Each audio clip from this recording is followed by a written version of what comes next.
2015 8:30 a.m. agenda for the Committee on Health and Homelessness. We are going to jump right in as we have a busy day. I want to remind folks, as is practice with this committee, we will be holding decision making at 11:30 a.m. You do not need to stay here for all of the decision making. For the testifiers who are here in the room. There is no time limit, but I will say that we have very packed schedules. Today is the deadline, so I urge everyone to stand on their written testimony. We have received numerous testimony on all the bills on our 8:30 and 9:30 a.m. agenda, and so the committee has your information. I will not cut folks off, but if I am seeing that the time is running by, I will start to manage the meeting more and ask people more firmly to stand on their written testimony. On that note, for the 8:30 a.m. agenda, we are going to take a measure out of order as we have a gentleman on the phone with us for House Bill 218 relating to prescription drugs. We have testimony, if we could unmute him, on this matter for prescription drug labeling information from Mr. Donald Sakamoto, National Federation of the Blind of Hawaii. Mr. Sakamoto, are you on the phone? Hello, Chair. Can you hear me? Yes, I can hear you. Thank you. Good morning, Chair, Vice Chair, and members of the committee. My name is Donald Sakamoto. I'm a member of National Federation of Blind Hawaii in full support of Bill HB 218. As a blind individual for many years now, it's very difficult for me and others that I know, friends of mine, to read prescription drugs labels because we can't see it. To have these labels electronically done for us through our use with the smartphone with electronic radio frequency tags on the label covers or whatever, we can actually identify what the pill dosage is, what the pill is all about, as well as the side effects of the symptoms that one can be incorporated in this. We live in the 21st technology era now, and basically we need to prepare to have something for equal access for people who are blind, vision impaired, etc. So the famous quote that I put in my testimony, written testimony, is by failing to prepare, you're preparing to fail, by Benjamin Franklin. We need to prepare to have this bill move forward. So I urge you to support this bill as it moves on from your committee to the other committee for consideration. So I appreciate my testimony to give testimony to you folks, and I fully support this bill. Thank you. Thank you, Mr. Sakamoto. Please stay on the line. We are going to take the rest of the testimony and then open it up for questions by the committee members. Up next is Department of Human Services comments. Good morning, Chair, Vice Chair, committee members. Joseph Campos, Deputy Director, Department of Human Services, here on behalf of Director Betts. The Department of Human Services appreciates the intent of the measure, provides comments, and defers to pharmacists regarding implementation. Thank you. Thank you. Testimony in support, Disability and Communication Access Board, Kirby Shaw. Testimony comments, Board of Pharmacy. Good morning, Chair and Committee. I'm James Kizuski, Executive Officer for the Board of Pharmacy. I'm here to stand on our written testimony and available for questions. Thank you. In support, Tabitha Mitchell, National Organization of Parents of Blind Kids. Good morning. I just wanted to bring a situation to light that you guys may or may not be aware of. Our blind kids throughout the islands of Hawaii train every day on technology and how to use accessible technology to access their curriculum and their education. One of the really interesting things that we've witnessed across the islands is that when kids come of age where they need to learn about their medical history and they need to be able to manage their own health as they're heading out to college, they have to learn to manage apps, and that's not a problem.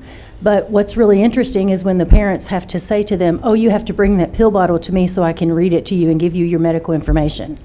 And it is really amazing because they sit and go, what do you mean? Why can't I read my own pill bottle? And it's like, well, the pharmacy didn't give it to you in an accessible format, so you can't scan it with your phone to read it. So it's like taking these kids backwards. We teach them to have the technology and to use it.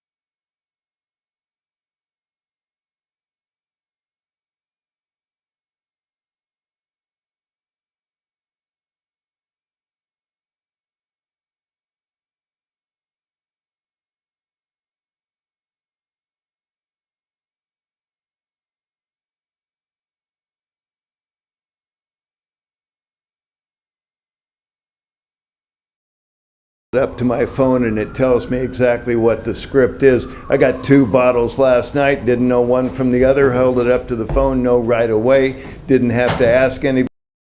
Wonder this works. It's just like reading the label for you. Let's go with the 21st century, like Donald Sakamoto says. Stand on my written testimony. Mahalo for considering the bill. Thank you, Mr. Gastrell. Mr. Miyashiro, National Federation of the Blind of Hawaii, in support. We have a number of individuals in support: Mr. Brandon Young, Emery Mitchell Butler, Katie Kime, and Virgil Stinnett. Any testifiers in the room?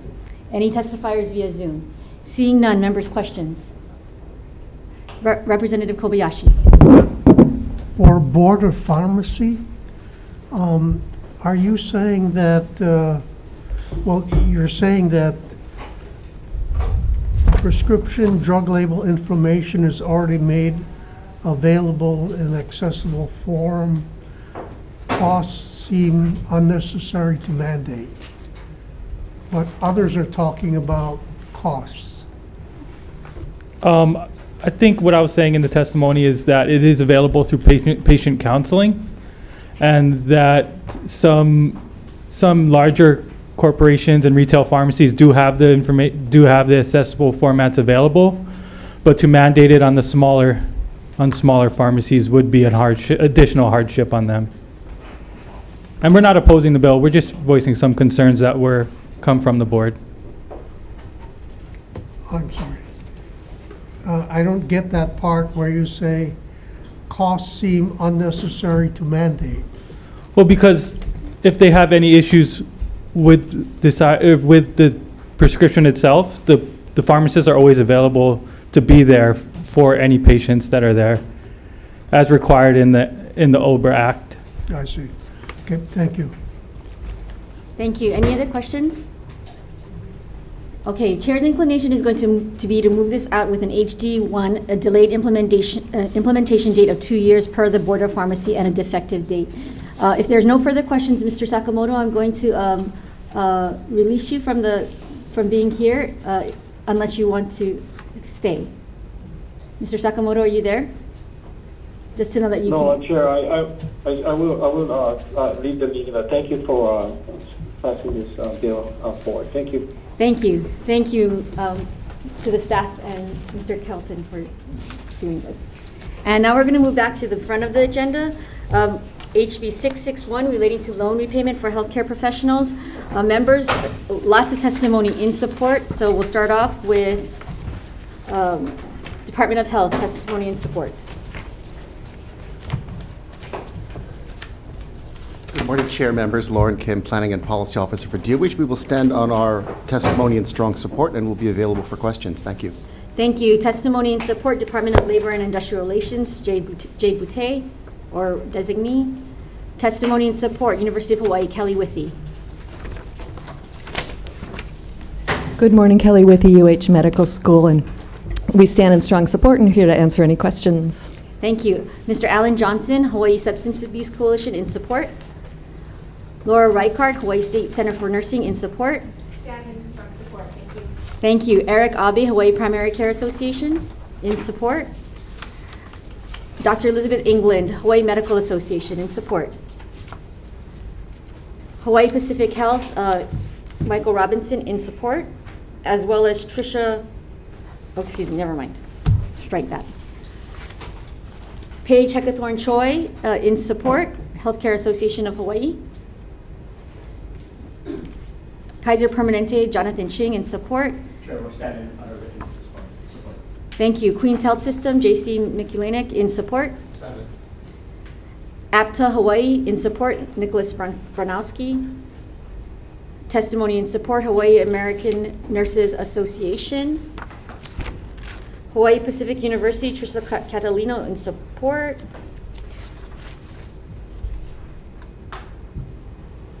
And comments. And Ken Farm, in support, individual. Any other testifiers in the room? Any other testifiers in Zoom? Seeing none, members, questions? Quick question for Ms. Widdy. There's a recommendation to just do a tech amendment by JAPSOM to reflect the to add branch, just to recognize the correct name of the federal program. Is that okay? Yes. Okay, how much money, I know this is a 1 million general fund appropriation, but what was the ask in the governor's budget? So the governor has a different ask. This is what we've been doing all along with the federal matching. He has an additional idea for a program that won't require the federal criteria. So I'm not sure, do we know what his ask was? We don't for- need to, Okay. so this appropriation then is just to maintain the program as it's currently. Yes. Okay. There have been questions and suggestions in some of the other testimony to expand this to other professions or regions, like health clinics, rural health clinics as part of the underserved geographic areas. Are those geographic areas already covered as drafted? If there is a HPSA score, then they are covered. Okay. And then HPU's testimony just came in to include rehabilitation professions of physical and occupational therapy and speech language pathologists. Are those folks included? Those are not included in the federal program, but we could do it with the state funds and matching funds from private donations. Okay, thank you. Members, any other questions? Seeing none. Oh, go ahead, Representative What kind of Kobayashi. language would you put in the bill? For the rehab specialists, No, for everyone. oh, The bill doesn't specify who gets it. so if it's general like that, then the rehab specialist could get it, and dentists could get it, and geneticists, which I'm told we're very short of, could receive it as well. So you could either put all the language in for the professions, or you could leave it general, which is probably safer. So follow up. If this is going to be just to continue to maintain the current program, and we don't, which is successful, and we maintain it in this form, can those other professions be added via budget proviso? Yes. Okay, thank you. And you can follow up on that. All right, seeing any other questions? None, all right, moving on. House Bill 1301 relating to the multi-ethnic cohort study for UH Cancer Center. First up, we have comments from the Attorney General's office. Morning, Chair, Vice Chair, members of the committee, Deputy Attorney Candace Clark. The department has provided its recommendations, and I'll be available for questions. Thank you. Thank you. We have testimony in support from University of Hawaii, Loic Lamarchand. I apologize. Good morning, and we stand on the testimony from UH, and I'm here to answer questions. Okay, thank you. Testimony in support, UH Manoa, Alika Mauna Kea. Testimony.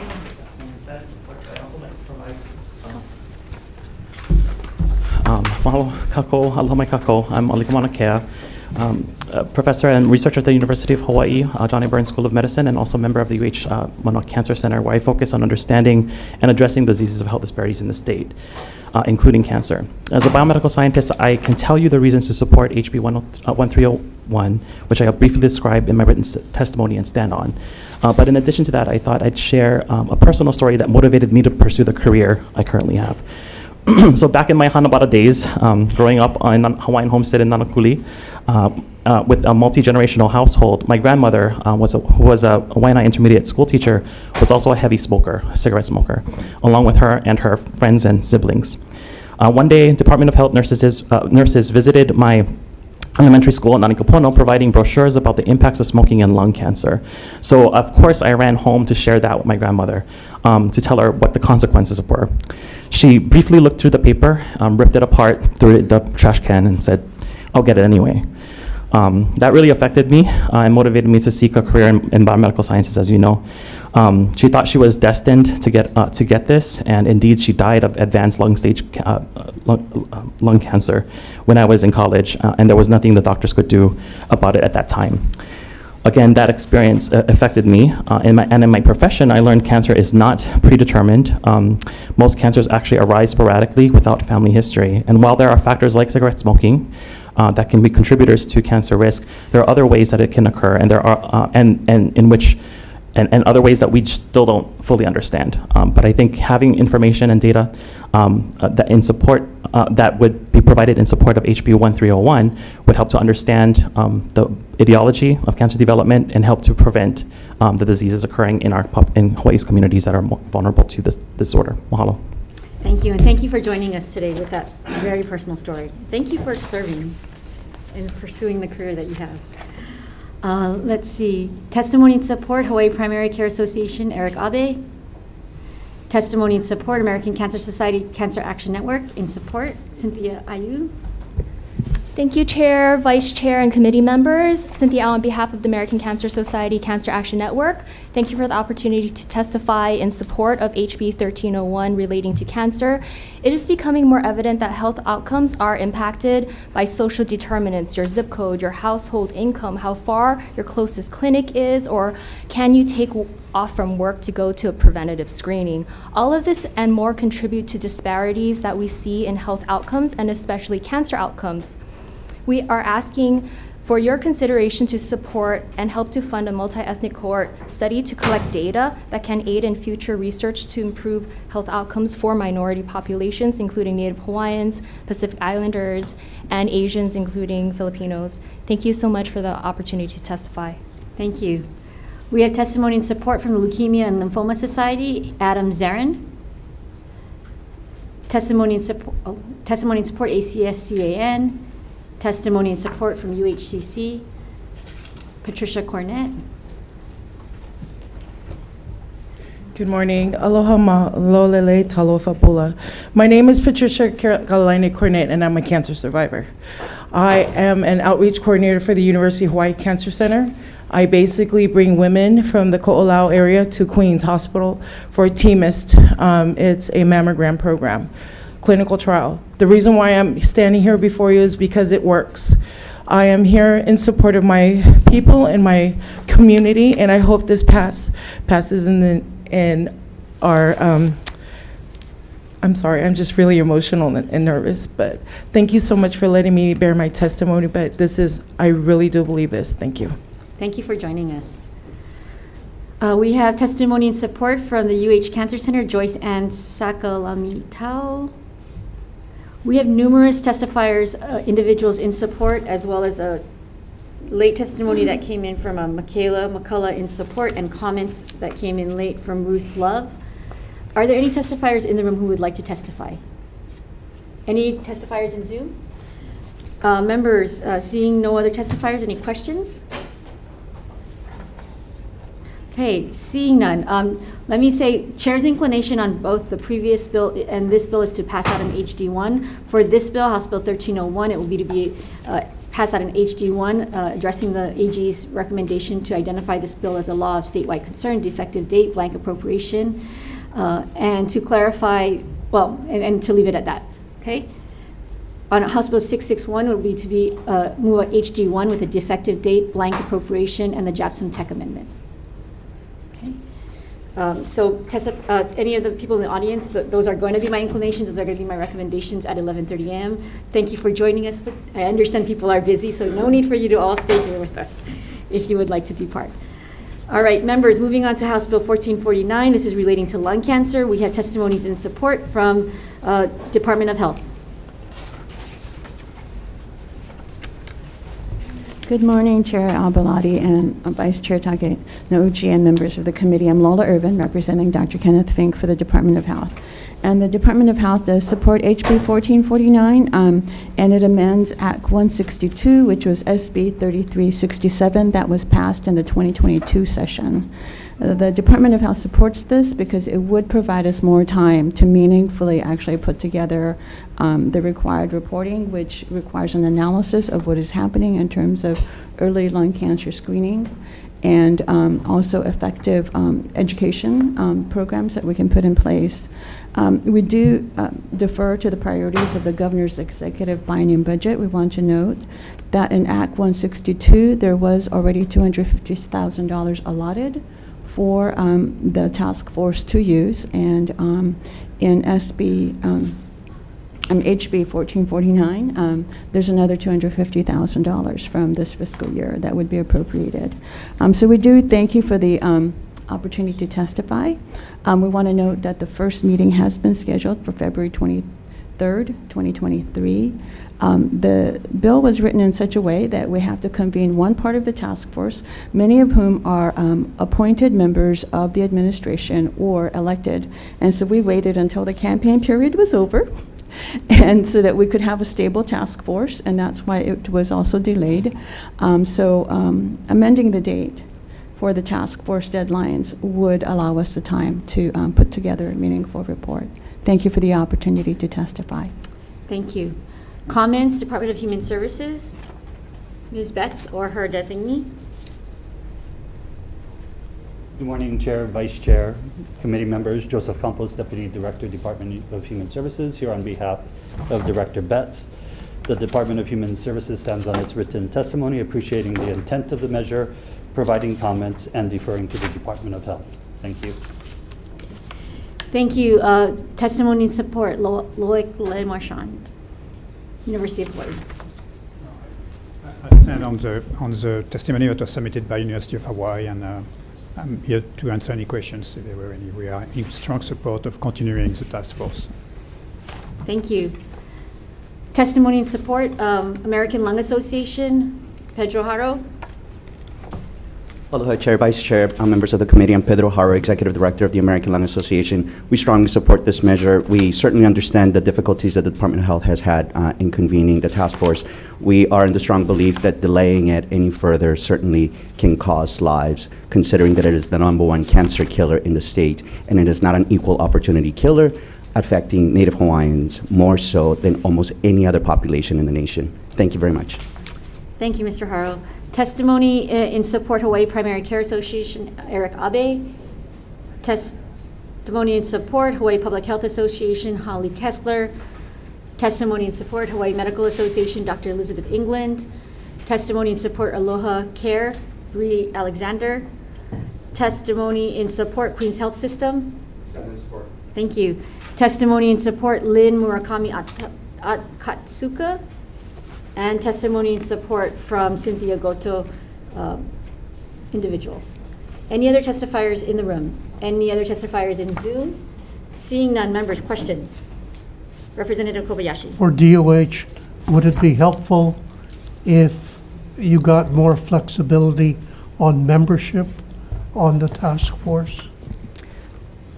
I think it would be helpful. We have gotten requests from various organizations wanting to have representation, so that would be quite helpful. It is a rather large group, and because of the sunshine requirements, we would be required to have quorum, which means that if the body grows to, say, it could be about 50 individuals, which means that we'd have to have at least 25 to have quorum in order to have meaningful discussion and decision-making. So it would be helpful to have some flexibility.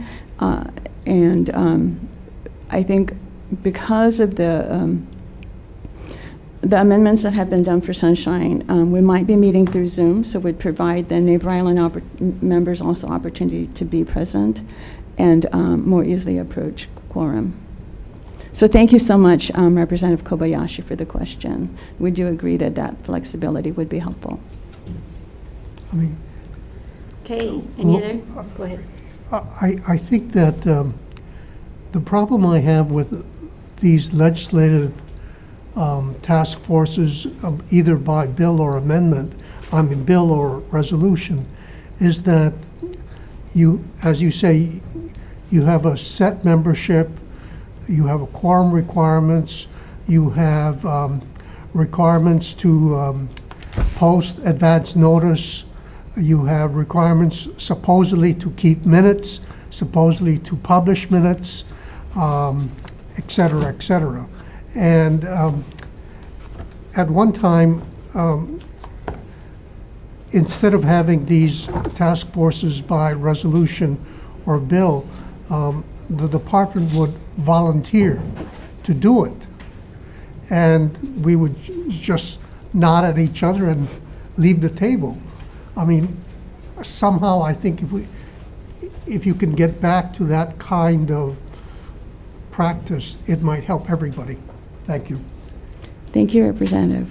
I appreciate the comments. Thank you. Thank you, Representative, and thank you to the Department of Health. Any other comments, questions, or concerns? All right, Chair's recommendation will be for this bill to extend the task force for an additional 2 years to December 1st, 2024, with appropriate reports to the 2024 and 2025 legislatures, and to blank out the appropriation and a defective date, and to in the committee report to request that the Finance Committee look at whether or not the language is appropriate and whether we might just want to extend the lapsing date for the previous appropriation. And then we can have the further conversations related to Representative Kobayashi's points. All right, so that's going to be my recommendation. Moving on to 1486 relating to the Kupuna Care Program. We have testimony and support from Caroline Cotterau, DOH, Executive Office on Aging. Good morning, Chair, Vice Chair, members of the committee. We stand in support of this House Bill 1486 for the Kupuna Care Program. This bill is asking for an unspecified amount for fiscal year 23-24 and 24-25 for the Kupuna Care Program. I just want to highlight that we did take a budget cut in state fiscal year 21 to the Kupuna Care Program of $1.8 million, and this bill would help to make our budget whole again. So we support this measure as long as it doesn't reduce or replace priorities in the admin budget. Thank you. Thank you. Testimony and support from Pabia, Roberta Murray. Testimony and support, Kelly Lopez, ARP Hawaii, or the designate. Thank you. Testimony and support from Christine Ola, individual. Testimony and support from Diane Terada, Catholic Charities Hawaii.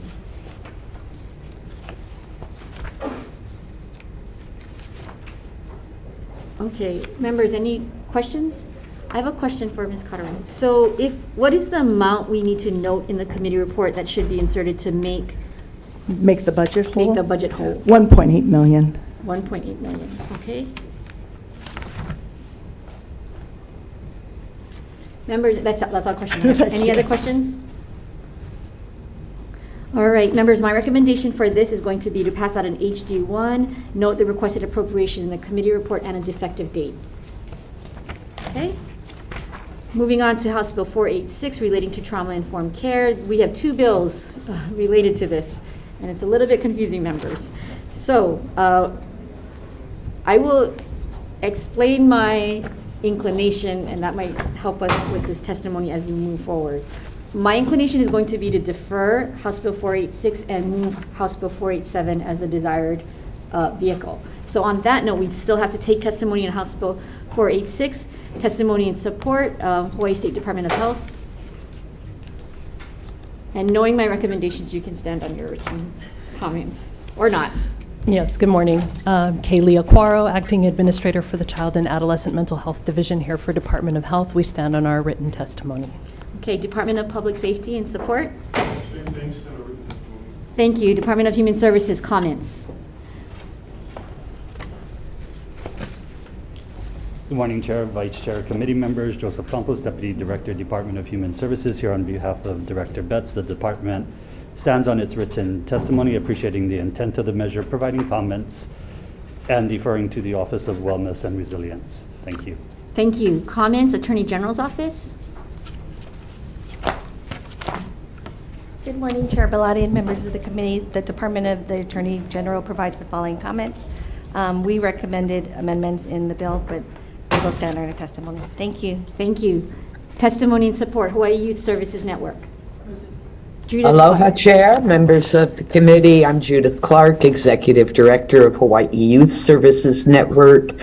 I serve as the nonprofit representative on the Hawaii Trauma Informed Care Task Force. We will be testifying on the other bill as well. I just want to say that the task force has found that we have a really large task in front of us, and we cannot complete it by the original sunset date. So efforts to continue the work of the task force and place it within the Governor's Office of Wellness and Resilience are welcomed. Thank you for this opportunity to testify. Thank you, Ms. Clark. Testimony and support, Hawaii Primary Care Association, Eric Abe. Testimony and support, Hawaii Health and Harm Reduction Center, Mr. Nikos Leverins. Testimony in support, Keopu Relitz, Hawaii Children's Action Network speaks. Testimony in support with comments, Hawaii Substance Abuse Coalition, Alan Johnson. Testimony in support, Derek Carlin and Miley Griffin. Any other testifiers in the room?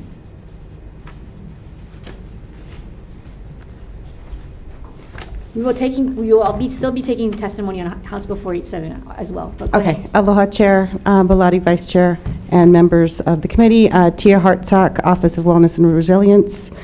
I would appreciate your comments. I appreciate your comments about folding this into 487, and would appreciate that to be, and we'll testify on 487 as well. Thank you. Thank you. Okay, so we will note testimony from the Office of Wellness and Resilience received on 486. All right, members, any questions? Oh, any other testifiers in the Zoom room? Nope, seeing none. No questions. Moving on to House Bill 487, State Department of Health.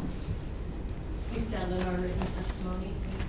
Thank you. Comments? Kathy Betts, Department of Human Services. Good morning, Chair, Vice Chair, committee members. Joseph Campos, Deputy Director, Department of Human Services, here on behalf of Director Betts. The Department of Human Services stands on its written testimony, appreciating the intent of the measure, providing comments, and deferring to the Office of Wellness and Resilience. Thank you. Thank you. Testimony in support, Office of Wellness and Resilience, Ms. Tia Hartsock. Aloha, Chair, Vice Chair, members of the committee. Mahalo for the opportunity to testify. We're testifying in strong support of HB 487. I'm requesting the addition of the task force to become an advisory board for the Office of Wellness and Resilience. Formalizing this relationship will be helpful to sustain and be a coordinated effort to advise the Office of Wellness and Resilience as we move forward to implement the framework. Also looking at extending the transfer date of the Office of Wellness and Resilience to the Department of Human Services to July 1st of 2025. Thank you for this opportunity to testify. Here for questions. Thank you. Testimony in support, Hawaii Health and Harm Reduction Center. Minister Nikos Leverins. Testimony in support, Hawaii Primary Care Association, Eric Abe. Testimony in support, Hawaii Children's Action Network speaks, Keopu Relitz. Testimony in support, Hawaii Youth Services Network, Judith Clark. Aloha, Chair, members of the committee.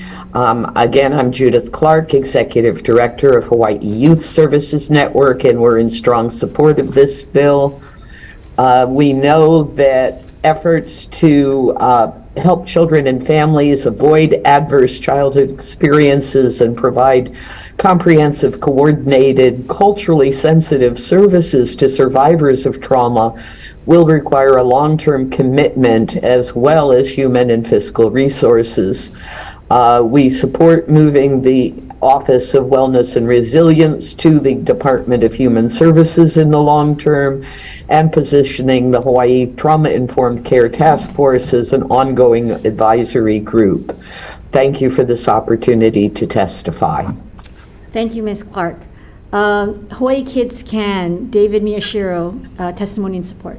Aloha, Chair, Vice Chair, members of the committee, we stand on our written testimony in strong support of this measure.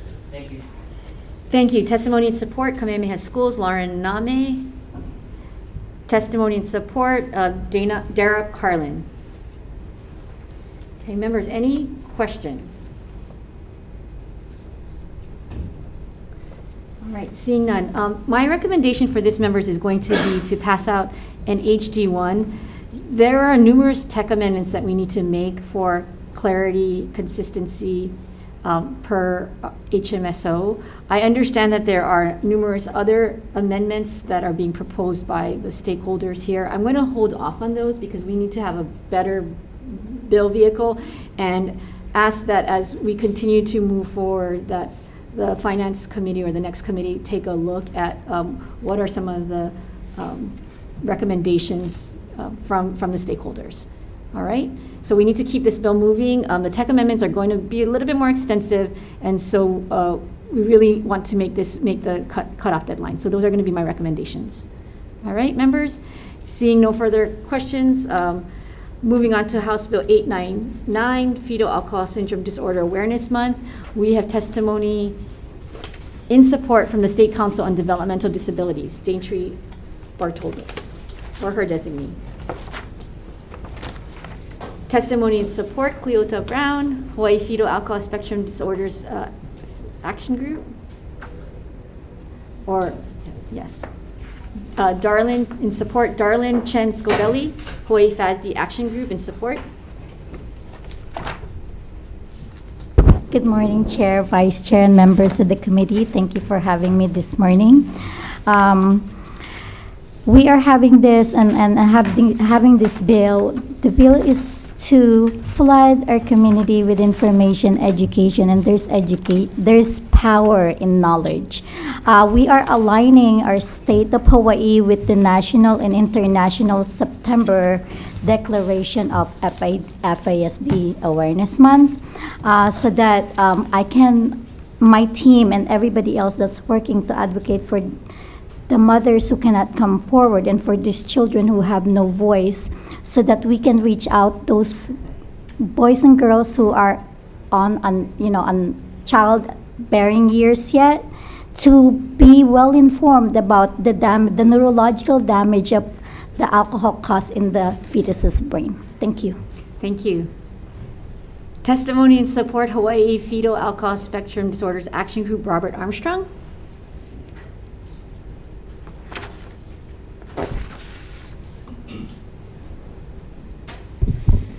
Good morning, representatives. It's great to see you and to thank you for the hard work that you do. I know that you've got a lot on your plate, so I appreciate this.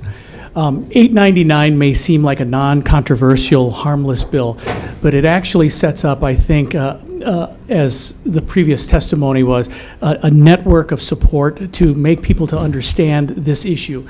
But I see it through a different lens. I, of course, am not someone of childbearing age and or the right gender for that, but I see it as connected with homelessness, which I have worked on in our neighborhood. Fetal alcohol disorder, spectrum disorder, is paramount to understanding so many issues that affect us in society, whether it is crime, whether it is homelessness, whether it is an inefficiency to learn at elementary or middle school or high school years. All of these are fed into the issue that we're trying to bring awareness. So I hope you'll pass it, and I thank you for listening. And again, I thank you for all your efforts. Thank you for joining us, Mr. Armstrong. We have Lou Erdeshek, individual in support, Ann Yabusaki, individual in support, Courtney Gleaton, individual in support, Kathy Doherty, individual in support. We have late testimony in support from Chun James, as well as testimony in support from Kenichi Yabusaki. Any other testifiers in the room? Any other testifiers in the Zoom room? Seeing none, members, questions? Seeing none, is that all? No, yeah, okay. Moving on, Chair's inclination for House Bill 899 will be to pass out an HD1 and with a defective date. All right. Members, for House Bill 131, this is relating to advisory committees for the Office of Elections. We have testimony in support by Mr. Scott Nago. Testimony support with comments, Disability and Community Access Board, Kirby Shaw. Testimony in support, National Federation of the Blind of Hawaii, Virgil Stinnett. Testimony in support, Patricia Morrissey, Chair of the Statewide Voters with Special Needs Advisory Committee. Testimony in support from Lou Erdeshek. Testimony in support from Katie Kime. All right, any other, we have late testimony in support from State Council on Developmental Disabilities, Daintree Bartoldas. Any testifiers in the room? Any? Yes, sir, please, thank you for staying. Thank you so much. And I believe my written testimony was submitted. If not, I can get it in. Mm-hmm. Sir, what is your name? James Gashel. Okay, James Gashel. Yes.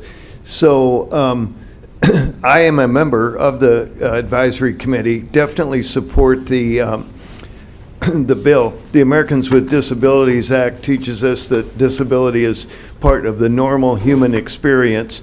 Our voting law refers to voters with disabilities as voters with special needs. We think of these as normal needs. They're really access needs. So the bill is consistent with that by changing the name to the Election Accessibility Advisory Committee. And I just wanted to point out there are a few other sections of the election law.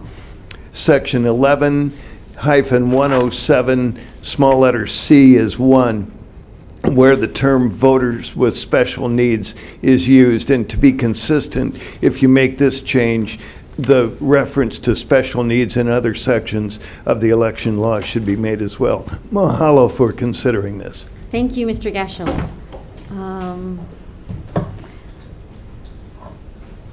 Any other individuals in the room? Any other individuals in the Zoom room? Seeing none, members, questions? All right, seeing none, my recommendation to this bill will be to pass HD1 with a defective date. Sensitive to Mr. Gashel's oral testimony about other places in the statute that may need to be updated to be consistent, rather than delay this, we'll ask the next committee to kind of look for that cleanup language if needed. All right. Seeing no other comments, questions, or concerns. All right, members, that completes the 8:30 a.m. agenda. We are not going to take a vote until 11:30. So we are in recess, and we will reconvene this committee at 11:30. Recess.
Good morning, convening our 9:30 a.m. agenda for Health and Homelessness Committee. Today is February 15, 2023. We are in room 329.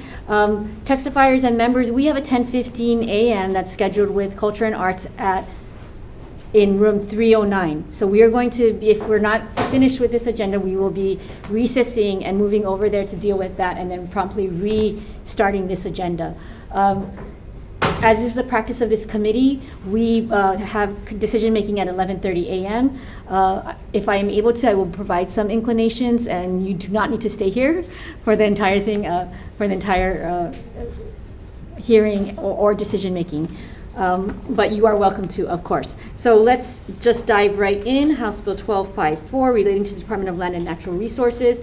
We have testimony from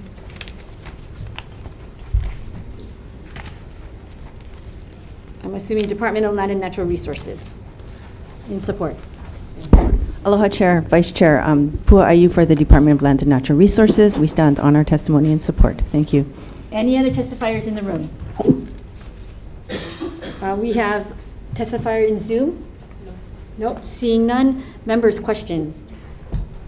Late testimony, Ruth Love in opposition. Members, any questions? I'm sorry, Pua, what last? Pua Ayu. Pua Ayu, okay. So I am very interested in how many people in DLNR is working on this issue of coordinating these services. So I am the homeless coordinator for the department. So I'm a quarter time. I'm 0.4 time. We have a full-time dog care officer, and so me and the dog care officer only work on Oahu. We partner with DOT, and so that's very important because the legislature gives DOT money for debris removal and clean and storage. We partner with them for the storage and debris removal part of it. The other thing is, so we don't have anybody on Maui right now. Our land division handles all the coordination for Maui. And how is coordination handled on Big Island and Kauai? Land division handles the neighbor islands, basically. So are those additional duties added onto people who currently have? Yes. Okay, if you had your way, how many more FTEs would you need so that a person could be dedicated for County of Maui, County of Hawaii, Kauai, and Oahu?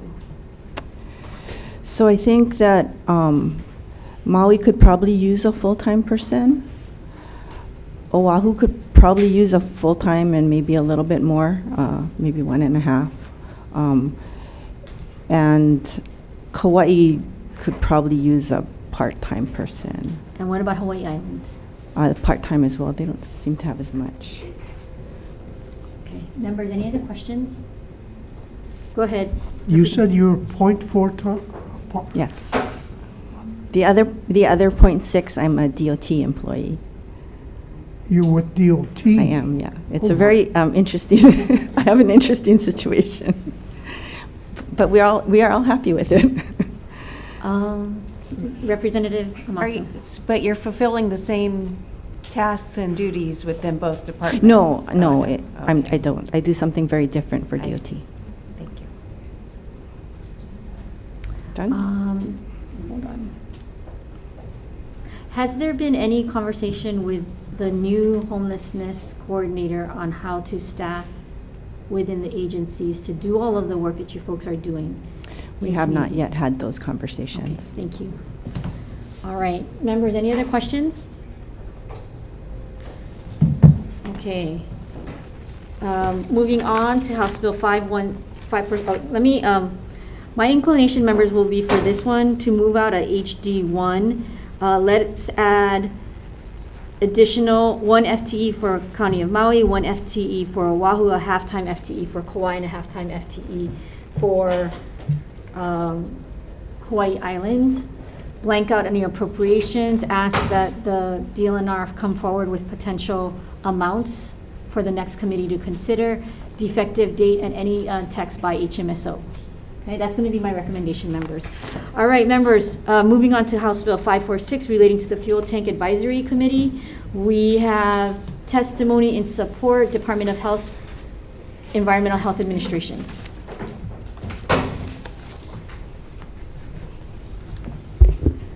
Good morning, Chair. My name is Roxanne Kwan. I'm with the Department of Health with the Underground Storage Tank Program. We are in support of the bill as it stands. Thank you. Testimony in support, DLNR. Hello, Chair, Vice Chair, Committee members, Khalil Manny, Deputy with the Water Commission. The department stands on its written testimony in support and are here for any questions. Thank you. Testimony in support, Our Revolution Hawaii, Dave Molinex. Good morning. Good Thank morning. you for hearing this important bill. We just have two amendments that we think are essential. One is that they should be meeting monthly rather than quarterly. It's a huge disaster at Red Hill, and the intensity and the magnitude of this disaster, we need greater scrutiny and we need greater monitoring. So our suggestion is to amend to have them meet monthly to meet the magnitude of the problem. Our second amendment would be that it include the representation from stakeholders, key stakeholders like the Board of Water Supply, Sierra Club of Hawaii, Oahu Water Protectors. These are important folks because they are trusted by the community. Unfortunately, the Navy, the Department of Health, and many politicians are not trusted because of the lack of action and inadequate response to what was going on at Red Hill. So to rebuild trust in the community and to provide support and enthusiasm for what this commission will come up with, we ask you to amend to add trusted people from the community as part of this committee. Mahalo for your kind attention. Thank you. We have testimony in support, Ernie Lau, Board of Water Supply,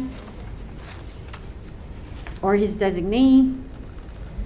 Good morning, Chair and members of the committee. My name is Kathy Mitchell for the Board of Water Supply, and we stand on our written testimony in strong support. Thank you. Thank you. We have testimony in support from Cheryl B. We have testimony in support for Susan Pacola Davis, who I believe is in the Zoom room.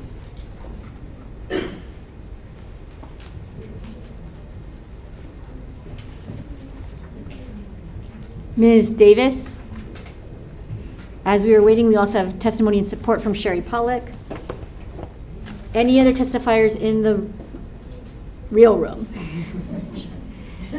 Any other testifiers in the Zoom room? Ms. Pacola Davis? Can you hear me? Yes, we can. Go ahead. I am in strong support of this bill. The Department of Health does a remarkable job when they put one of these FTACs together. It takes a humongous amount of coordination. It's not just, okay, let's go find a conference room and schedule this. It's not like that. It's very large. You've got to get a huge amount of people together, and you have to have space. So the last one was at the Capitol in the bottom floor. I don't remember what it's called, the chambers. And we had so many people there that were waiting to testify, citizens, and then they had panels for different subjects, to give us updates on everything as a whole. Monthly, if it was put on exactly like that, I don't know if that's doable, but I mean, it's encouraged if that's possible. And also, I'm just confused about when bills have effective dates like the year 3000, because this will be over. So I don't know exactly what the purpose of saying the year 3000 for further discussion is, but if you can pass this bill and get it through and let the Department of Hawaii get the funds that they need to put it on, I would be very happy, and so will the citizens that are participating in this. Thank you. Thank you. Any other members in the Zoom, testifiers in the Zoom room? Seeing none. Members, questions? Seeing none. Let me just address Ms. Pacola Davis's comments initially. The 3000 defective date is just a legislative mechanism to be able to keep this bill moving forward. And at the end of session, outside of conference, those dates are changed to make it an effective date. But it is a way so that we don't let bills slip through.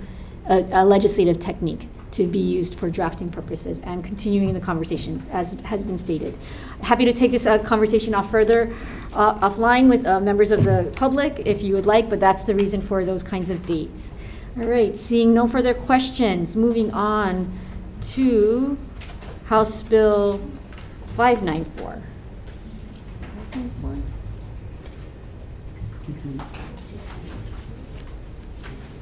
Oh, okay. Yes.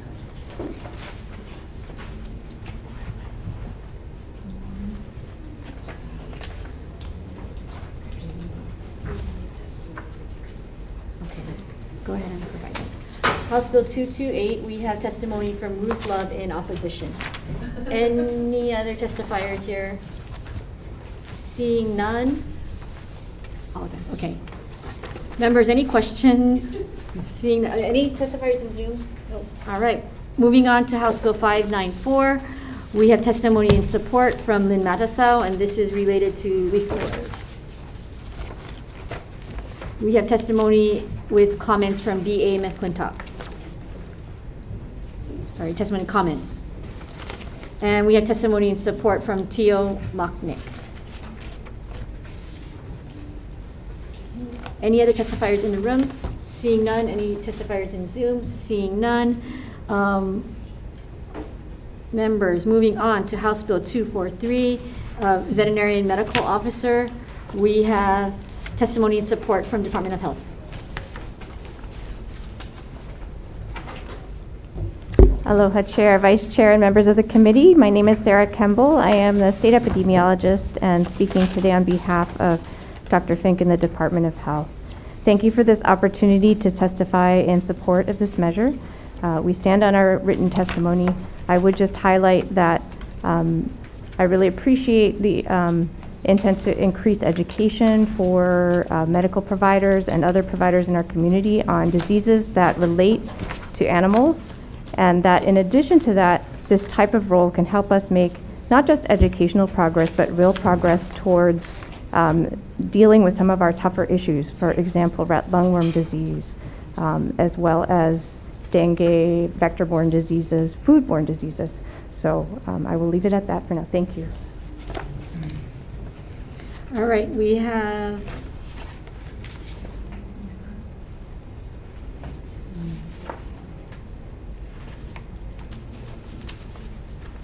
testimony in opposition from Ruth Love. Any other testifiers in the room? Any other testifiers in Zoom? Seeing none. Members, questions?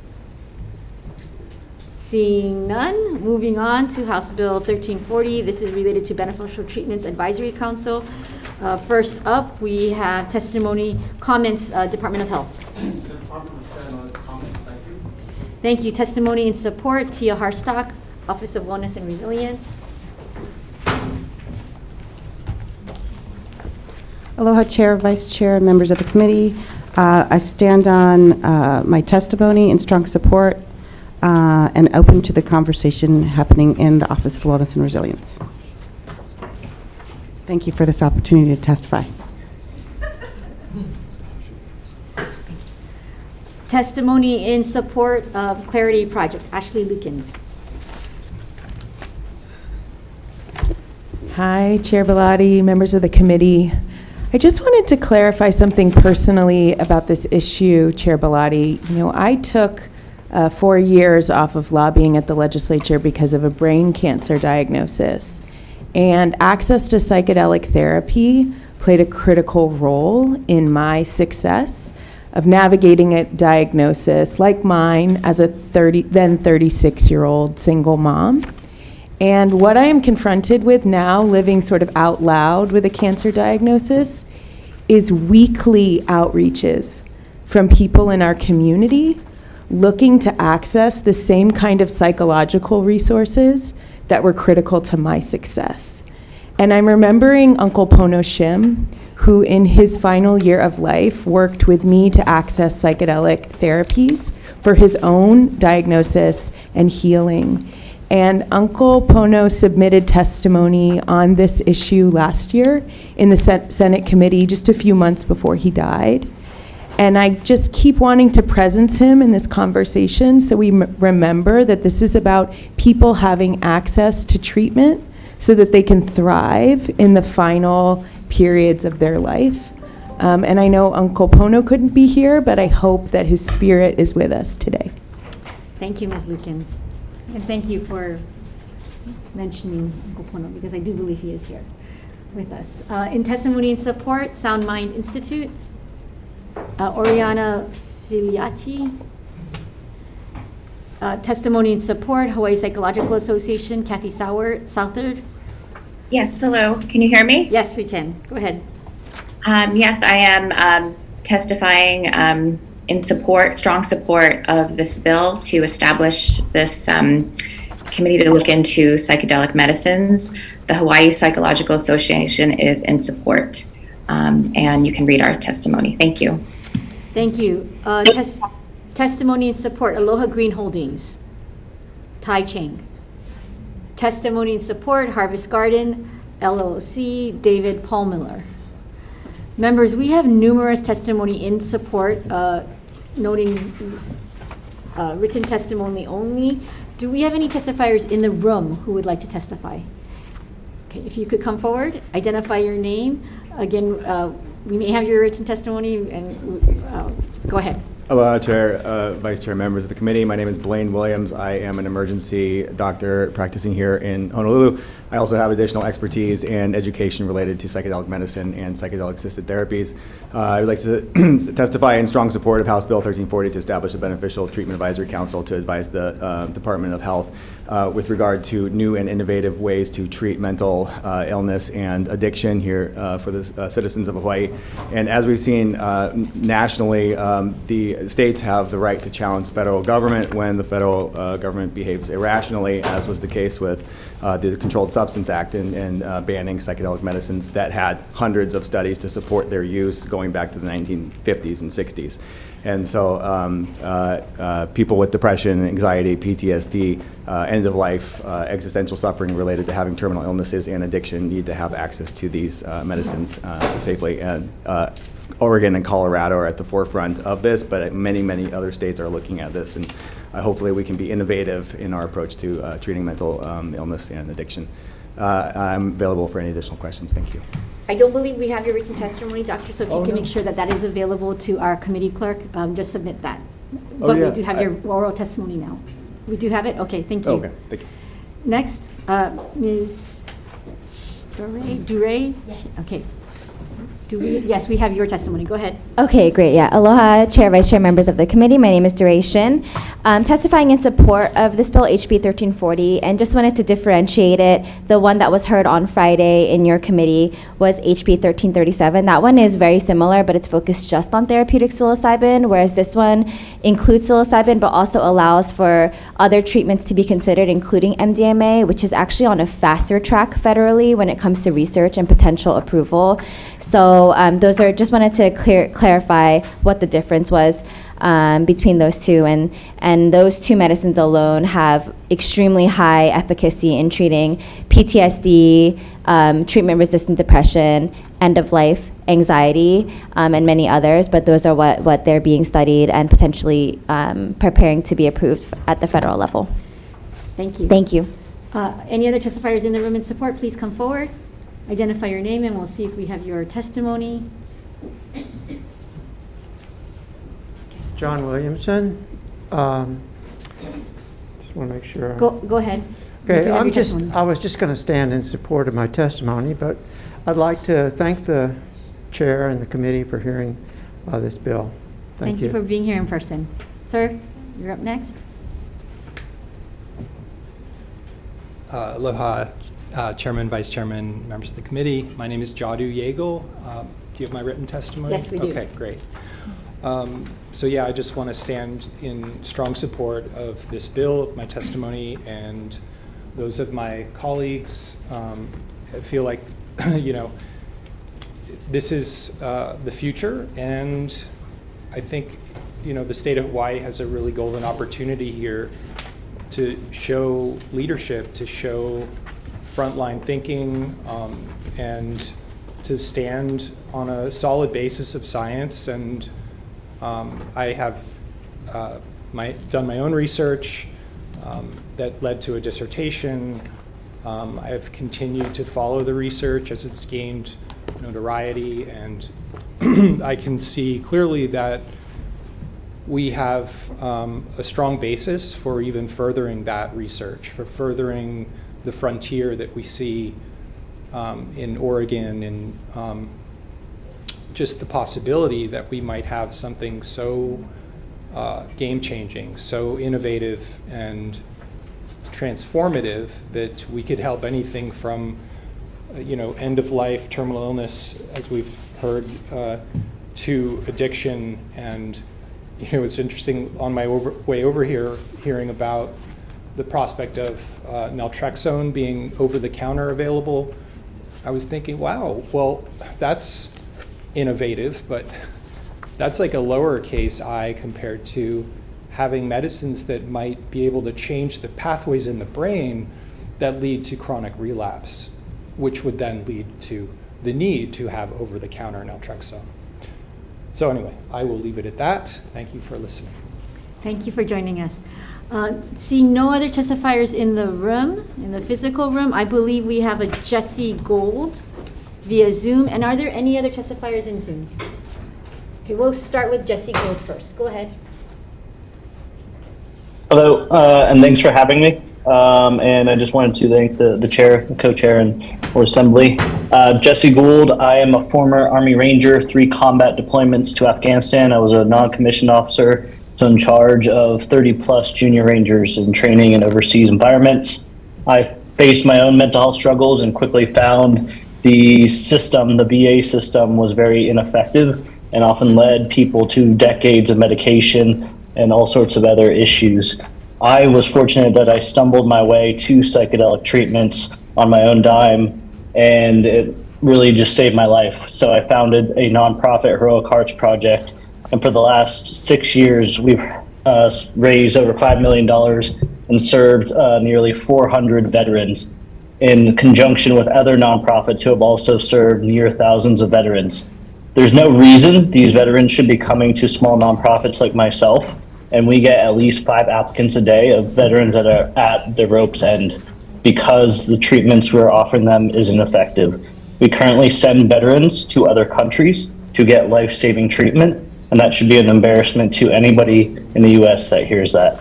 And so that's why we are supportive of this bill, because this is the most promising treatment for PTSD, depression, anxiety, addiction that we've seen in over 5-6 decades. And so it deserves research, it deserves looking into, it deserves for us to drop our stigmas because the results are just so fantastic. I'm here for any follow-up questions, and again, strong support. Thank you. We have, I'm going to line you folks up in Zoom. We have Kathy Southard, Thomas Cook, Christina Braddock up next. And then we have others, but I will call those names out. So Kathy Southard. I already testified in support. I might have been there twice because we were trying to get our testimony in. Okay. We had some problems, but I testify in support again. Thomas Cook. Yes, hi, good morning. I testify in support, and I did submit written testimony. I run a very busy psychiatric practice in Honolulu, and I hear constantly, I treat treatment-resistant depression and PTSD, and I hear constantly from patients that they have a friend who they knew broke a law to seek healing and had better healing than they did from their standard psychiatric treatment. And we have MDMA now on the cusp of legalization and FDA approval next year due to MAPS funding and research. And FDA is already saying the data is amazing. PTSD is in complete remission after 2 treatments. And then after even up to 12 months, there's a 50% remission rate, which is amazing. And so I just want the legislature to understand what it's like to be a psychiatrist in my position when a lot of patients hear of people using mushrooms and psilocybin to heal their depression, and they're law-abiding people. People who tend to get depressed tend to be very conscientious, dutiful, law-abiding people. And then some of their friends, cured their depression or their OCD with a Schedule I treatment. And it just pains me to not be able to help them. or even, provide any kind of assistance or referral info because I have to protect my license. So that's why I'm working with the legislature, because I've been in this situation for decades, and it would just be wonderful if Hawaii gets more on the innovative cutting edge of psychiatry. Thank you. Thank you, Dr. Cook. We have Christina Braddock, but lined up next are Marian Manconda, Sarissa Saka, and Sean Lester. Ms. Braddock?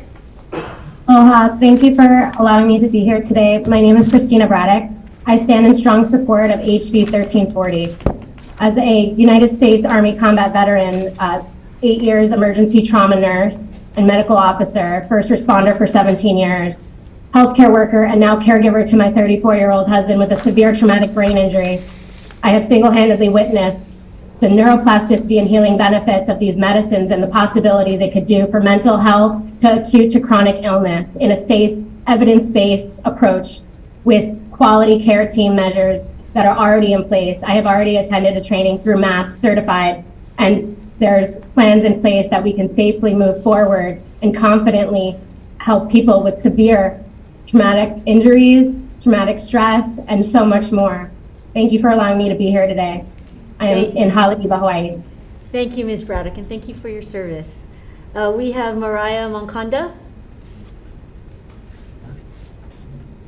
Hello, my name is Mariah Moncada, and I'm chiming in from Portland, Oregon. I am currently enrolled in a psilocybin service facilitator training program, and I will graduate in May. I am super excited for what's happening here in Oregon. I think one thing we're lacking here is the ability to be inclusive to diverse communities. And I think that that would be made possible in the state of Hawaii, as there is a beautiful and robust, diverse demographic. I stand on my written testimony, and I am here available for questions should you have any. Thank you, Ms. Moncada. Sarissa Saka, followed by Sean Lester. Sarissa Saka there, or Sean Lester? Sean, you can also turn on if you're there. Okay, seeing no one else in the Zoom room? Okay, go ahead and turn on your camera and please identify yourself. My name is Keith Kessler. Okay, go ahead, sir. And I'd like to testify. Okay, let me just pull up my testimony. It'll only take a second. Do we have? My name is Keith. We have your Hello? testimony, sir. We are a little bit pressed for time, so if you want to just highlight what's important in your testimony, we do have your testimony. Okay, I'm strong support. Psilocybin saved my life. I also think that this should be regulated similar to cannabis, where people who need psilocybin could have cards so they could just get psilocybin. This substance was legal until the 1960s and was outlawed without any medical evidence that it's harmful. And I've been using it for years. I've been using it for 2 years. It has saved my life. I would be dead without it. We just need to get on it and make this available to thousands of people who need this. Also, on the neighbor islands, there's very limited access to psychiatric care. And people approach me all the time about this. It would be helpful if people could just get mushrooms who want them. This was possible for thousands of years. It's no longer possible. Thank you for hearing me. Thank you. Seeing no other testifiers in Zoom, members, any questions? I have a question for Department of Health. You say in your testimony that it's standard practice for the department to internally review new treatments. How do you do that? What is your standard practice? So our child, adolescent mental health and adult mental health divisions have medical leadership. So they have medical directors, and psychiatrists, and other physicians who review. Well, we have a legal and moral and ethical obligation to give the best treatment to our consumers. And this is just a matter of course for any clinician. I'm not a clinician, but I've spoken with them, that they're constantly seeing what's on the edge of, what's on the therapeutic edge, what delivers the bang for the buck, or just the results that they're looking for. Our clinicians are very well aware of the breakthrough designation granted by the FDA, the timeline, as one of the testifiers mentioned, which is towards the end of the year or early next year for MDMA. So these are coming. Standing up an advisory council replicates what we do in the Department of Health, and I think relies on a misunderstanding of the influence of the Department of Health on private practitioners. We had one testifier mention protecting their license. DOH is not going to come after your license, the medical board will.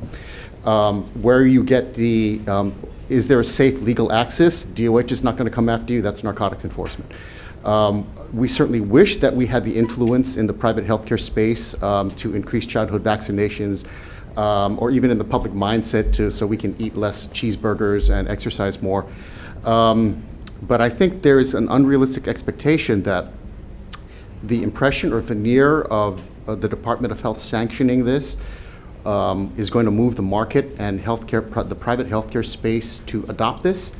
It may influence it a bit, but in my experience, and unfortunately, our experience has been that the department's influence really isn't that great. You sell yourself short. Follow-up question. Yes. Isn't there an advisory council also around vaccinations and immunizations? Is there a structure within the department for that? So, may I have Dr. Kimball? Yes, please. Can you describe what that process was? There is currently an advisory committee for vaccines specifically related to COVID-19. Okay. In the past, an advisory council has been stood up for example, for admin rules changes related to childhood immunizations. That is stood up on an ad hoc basis by the immunization program. Okay. I don't know if either of you could answer this question, but how often does the FDA have these kinds of breakthrough treatments? With my colleague who is a physician leaving the podium, I'm in less of a position to answer that. I can get back to the chair and your committee on that. Thank you. Thank you. Members, any other questions? I have a question. Go ahead, Representative. So I have a question for Ashley Lukens of Clarity Project. I realize you guys have been following this issue very closely. Could you expound a little bit on the role of the Department of Health and what role it's played in Oregon? Yeah, I'd love to put, in Oregon, you saw the Department of Health helping to clarify what sort of facilities these therapeutic treatments could be administered in. You had them come up with the rules whereby a clinician could qualify as someone able to provide these treatments, because in Oregon, it's not just medical practitioners, it's also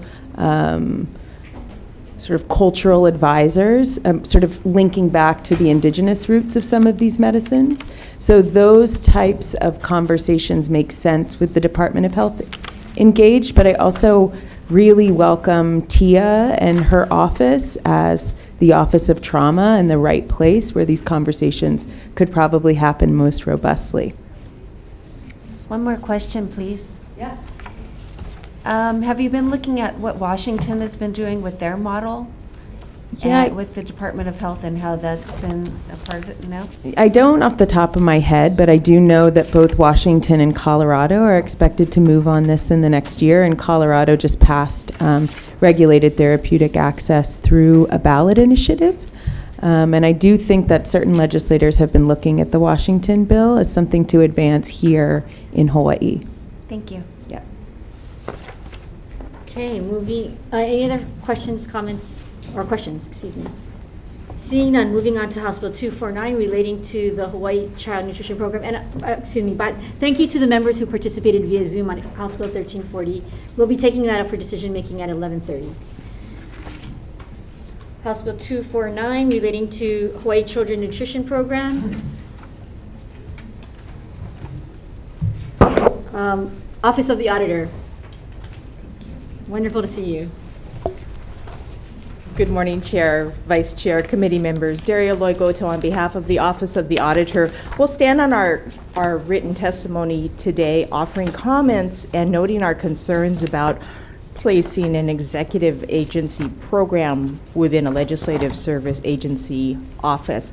I'll be available to answer any questions that you may have, and thank you for the opportunity. Thank you.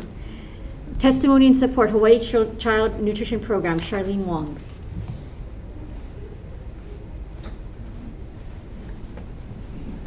Good morning, Chair Bellotti, Vice Chair Takinouchu, and honorable members of this committee. I stand on my testimony in strong support of this legislation. However, I would like to make note that our agency is open to conversation in finding the accurate and correct location for our office. Thank you. And I'm open to questions if any of the committee members should have any. Thank you. Comments, Department of Education, Keith Hayashi, or his designee. Morning, Chair, Vice Chair, committee members, Kurt Otoguro, Deputy Superintendent, testifying on behalf of Superintendent Hayashi in the department. Thanks for this opportunity. Department will stand on his written testimony with comments. We have some strong concerns with regard to the transfer. I have high confidence in our colleagues at Office of the Auditor, but like was just said, putting an executive branch operation into a legislative arm presents some challenges. We are opposed to actually having a food to position that drives the program, farm to school, in that area. That would present some challenges, but we're happy to answer any questions we have. Thank you. Thank you. Hawaii Public Health Institute, Dennis Chase, in support.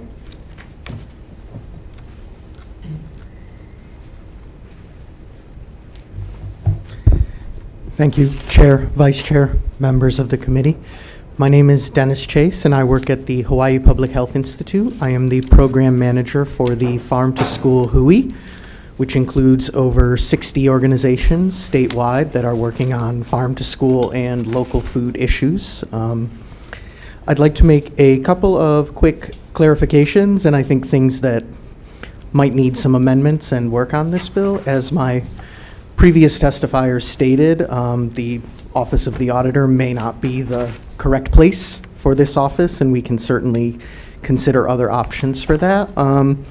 As far as what our deputy friend from the DOE mentioned, I think that may actually be a bit of an error in the writing of the bill that needs to be changed, that the farm to school position would not be heading HCMP. There is a Administrator Charlene Wong that just testified that may remain in that position. I think the farm to school positions, which we are in strong support of, would be focusing specifically on the farm to school issues of creating school gardens and school farms on campuses, providing agricultural and nutritional education within the schools, as well as increasing the local food procurement and serving of local food to the kids in our schools. And I am also available for any questions about farm to school.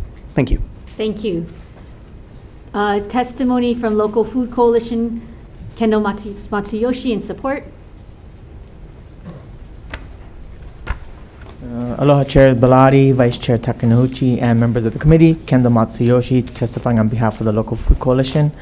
We'll stand on our written testimony in support and note that this bill will help the DOE, reach its mandate established under Act 175/2021, and will also support our local farmers. Thank you. Thank you. Food Plus Policy Internship, Kahealani Acosta, in support. Daniela Spoto, Hawaii Appleseed, present in the room. In Aloha, support. Chair, Vice Chair, members of the committee. I am Daniela Spoto, Director of Anti-Hunger Initiatives at Hawaii Appleseed. I'd like to point to a couple of amendments and also a diagram that we have in our testimony that explains why we think it's important that Hawaii Child Nutrition Programs is moved out of the DOE.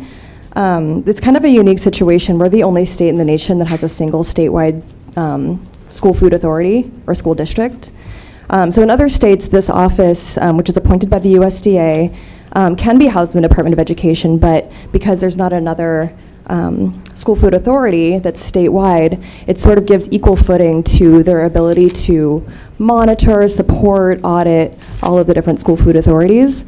In their current position in the DOE, it makes it difficult for them to give equal treatment to School Food Services Branch, which oversees all the public schools in the state, but also provide the same level of oversight and support to all of the charter and independent schools in the state.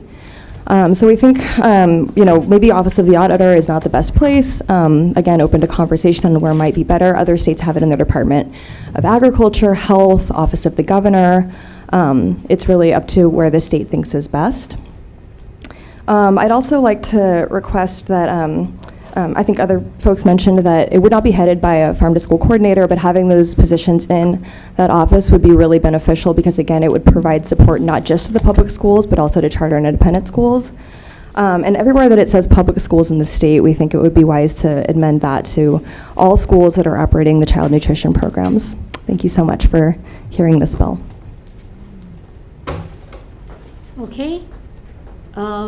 Next up, we have Center for Getting Things Started. I love that name. Ming Wei Ko. Center for Getting Things Started. In support. Hunter Hea Villain, individual, in support. Havila Mills, in support.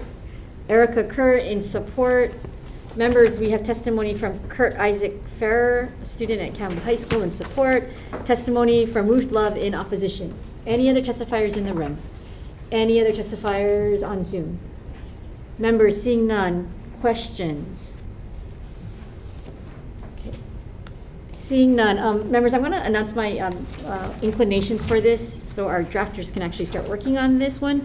My inclination is going to be to pass out an HD1 with a blank appropriation date that's already there, a defective date, adding in the testimony amendments from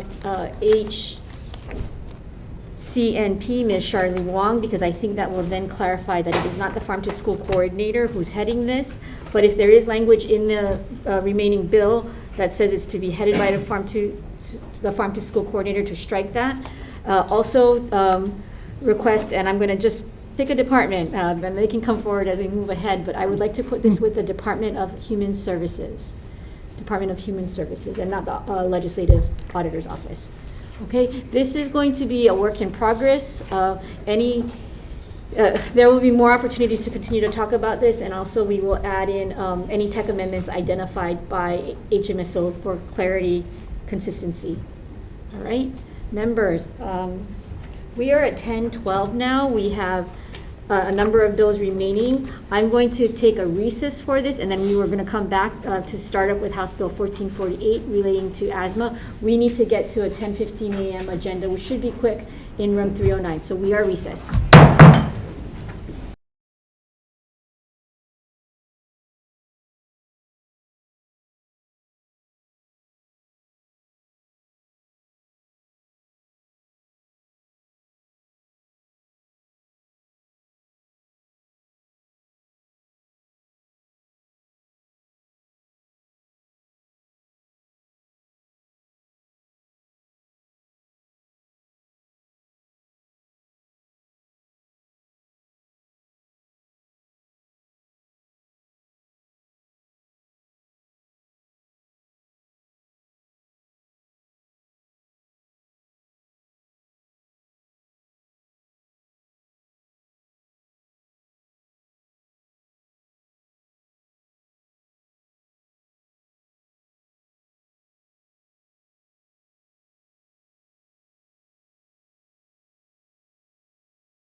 Reconvening our Health Committee, Health and Homelessness Committee. Today is Wednesday, February 15, 2023. This is our 9:30 a.m. agenda.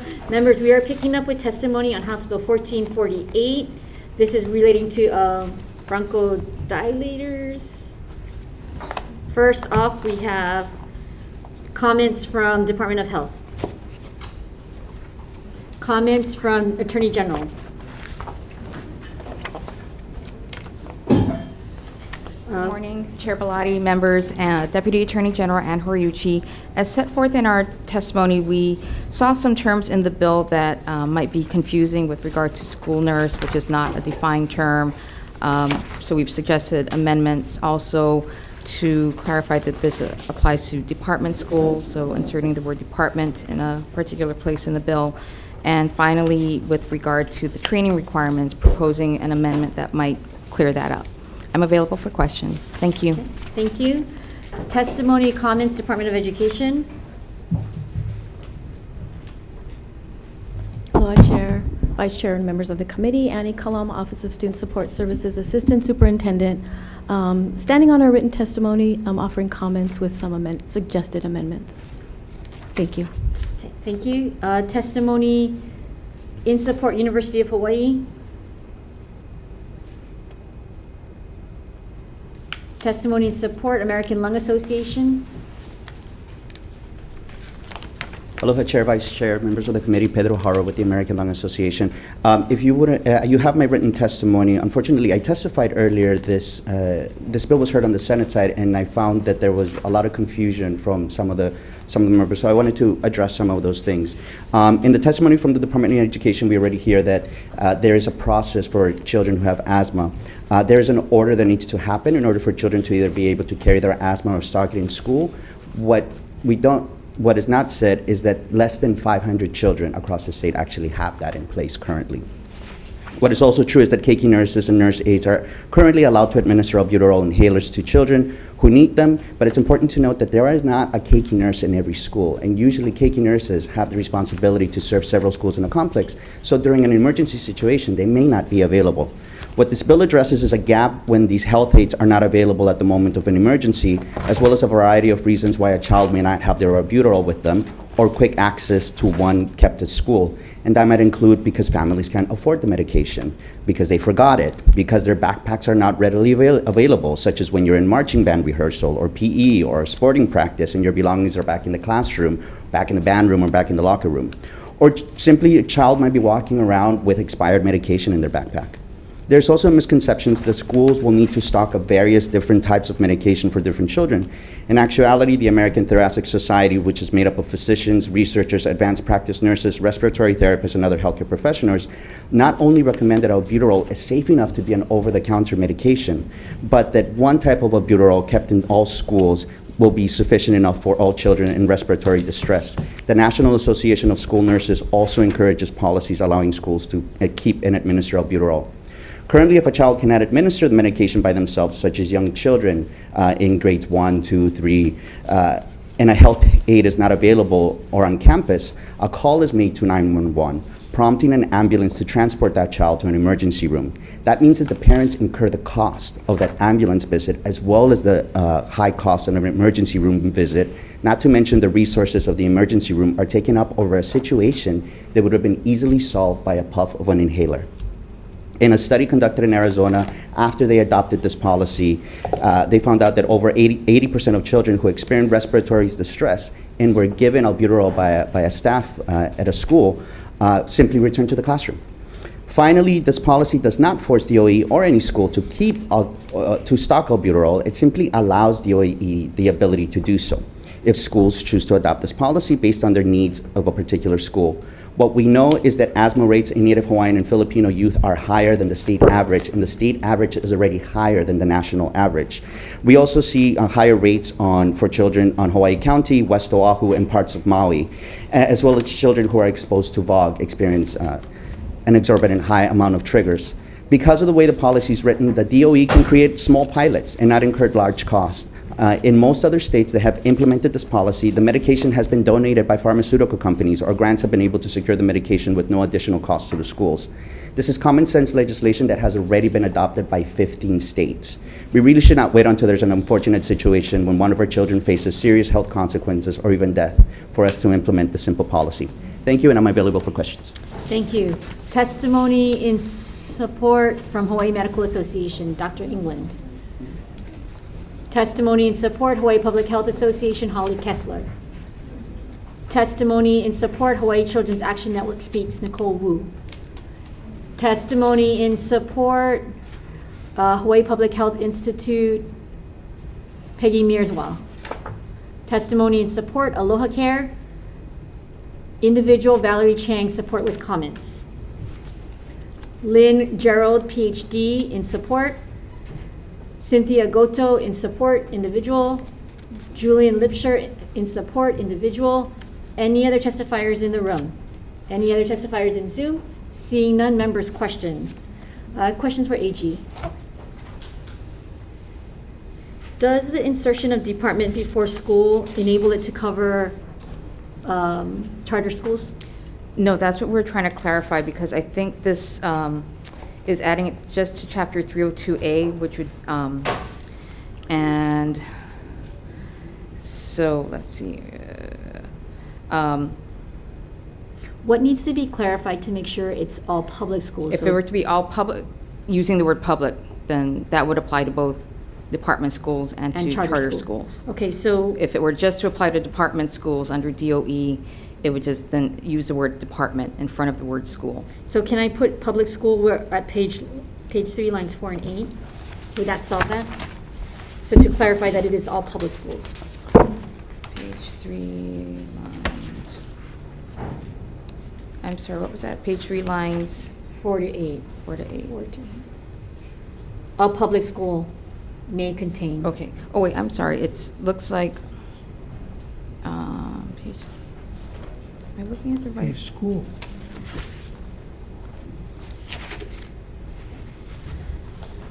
Oh, I'm sorry. I grabbed the wrong testimony. One more.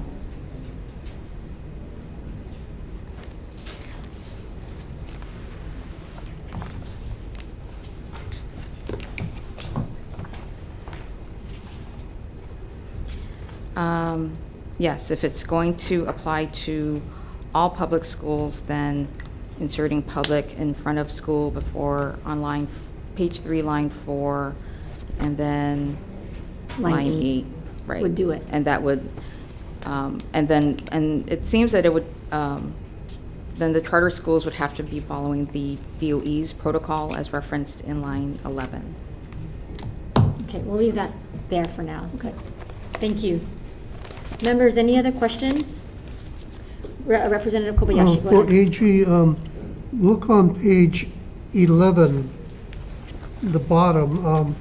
It sounds like the word shall receive instruction is used on the last 2 lines. So it looks like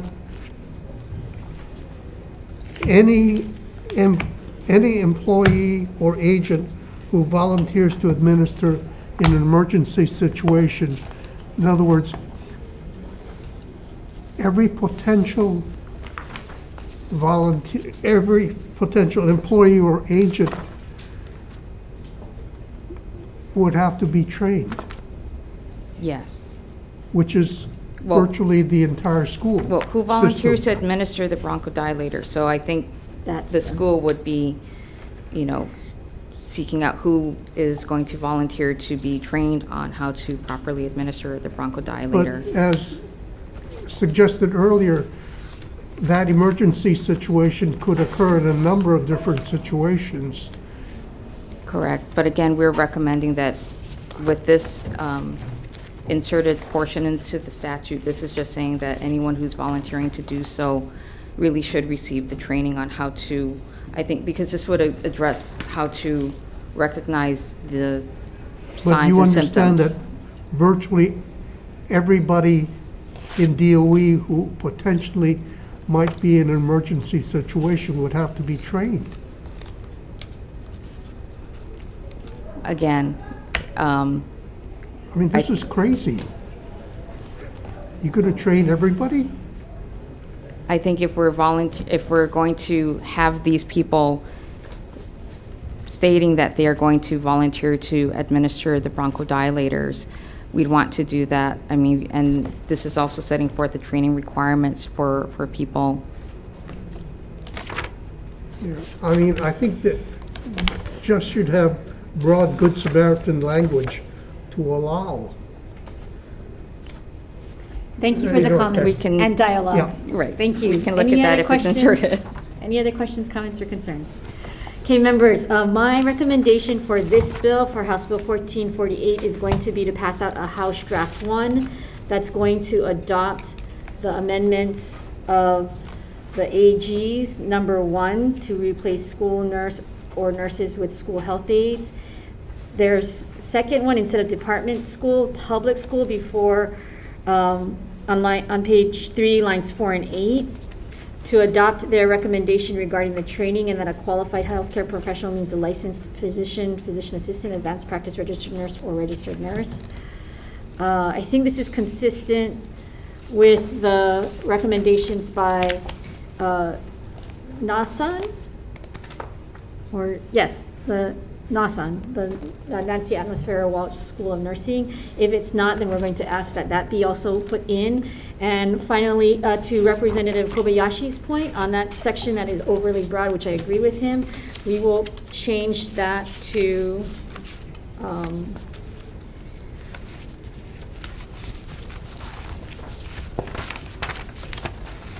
a designated volunteer.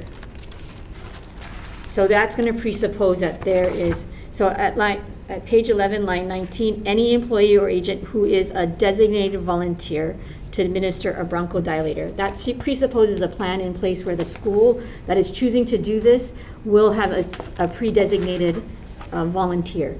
So it will be a very limited number of people who are going to be having to be trained. Defective date if it's not already there, and then if there's any appropriations, blank that out. But noting in the committee report what that appropriation is that DOE might be seeking. Would it have to add an appropriation line? There's none here. Yeah. Okay. We're not adding an appropriation line. Oh, We're going to okay. note in the committee report what the appropriation would be as this bill, if this bill and program were to move forward. All right. Okay, moving on to House Bill 942 relating to emergency medical response. We have Kurt Otaguro, Department of Education, comments. Chair, Vice Chair, Annie Kalama, Office of Student Support Services, Assistant Superintendent, offering our testimony on behalf of the Department of Education. We stand on our comments in this written testimony for this measure. Thank you. Testimony in support, or excuse me, comments, Attorney General's Office.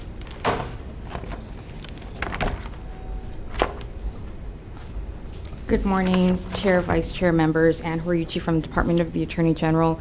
Again, as set forth in our testimony, we are providing or suggesting some revisions to provide some clarity, again, with respect to public and charter schools. Also, we suggested that we add in language to address the potential liability of the critical emergency response team members, and that is set forth in our testimony. And I'm stay available for questions. Thank you. Thank you. Testimony in support, Hawaii Children's Action Network speaks. Testimony in support, Amanda Luning.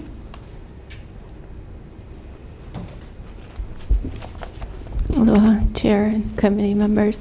My name is Amanda Luning, and I wrote the language for this bill, and if you have any questions about it, I'd be happy to answer it.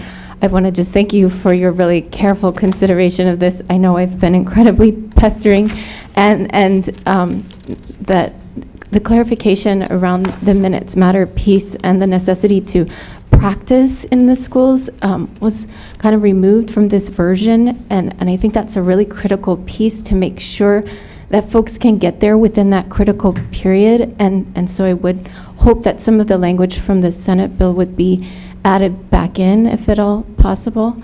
I stand by our written testimony, previous and updated. Mahalo. Thank you. Testimony in support, Rania Kawoli. Testimony in support, Tasia Avila. Testimony in support, Elizabeth Evans. Testimony in support, Ruth Love. Testimony in support, Brittany Kalahiki. Any other testifiers? Any other testifiers in the room? Any testifiers in Zoom? Seeing none. Members, any questions?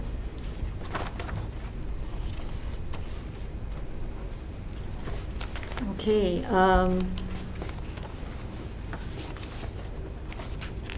Let's see. Moving on. Thank you for being here.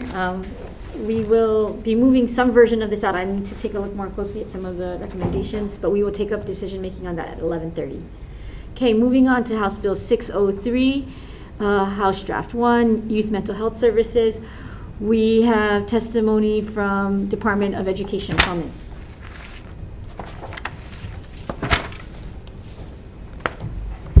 Aloha again, Annie Kalama, offering testimony on behalf of the Department of Education.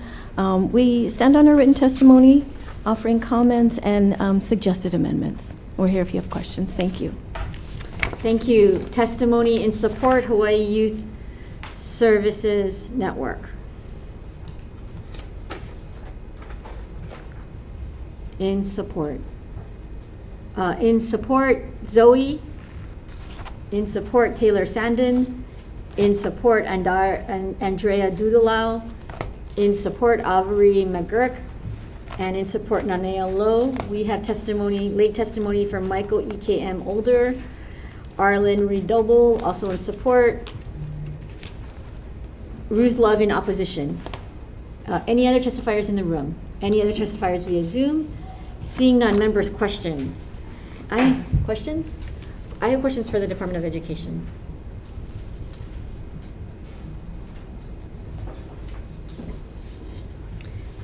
There has been a great focus of need for trained professionals within the DOE for mental health services. And I understand the introducer's desire to have youth mental behavioral health specialists or youth mental health workers. How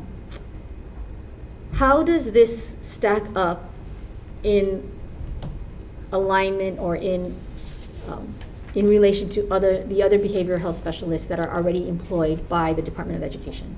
So this would supplement what we're doing. And you can see we outlined in our testimony that we would focus, should this bill pass, we would focus on the rural communities, our rural communities, adding a couple to each of our rural communities. So providing additional support. I think, as you mentioned, Chair Bellotti, we do have behavioral health specialists in place already. So this would sort of just bolster and support what is already in place. And what are those other behavioral health specialists that you have? One role group are called behavioral health specialists. Okay. And what are the other groups that you have? So we have social workers. We also have clinical psychologists. We have school psychologists and school counselors.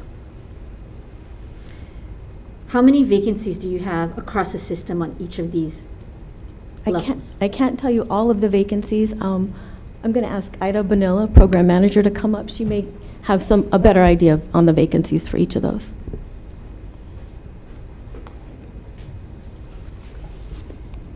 Good morning, Chair and members of the committee.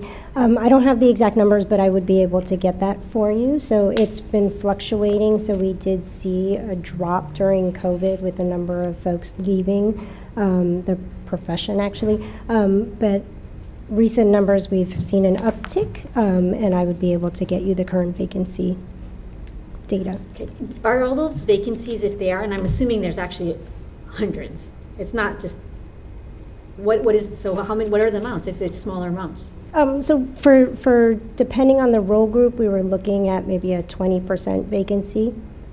So across the system, how many people is that? So within SBBH, we have approximately 400 direct provider positions, and so maybe it would be an estimate, and I'd have to verify it, maybe about 80 positions that are currently vacant. 80 positions, 80 vacant. And so those positions have money already funded for them? Yes.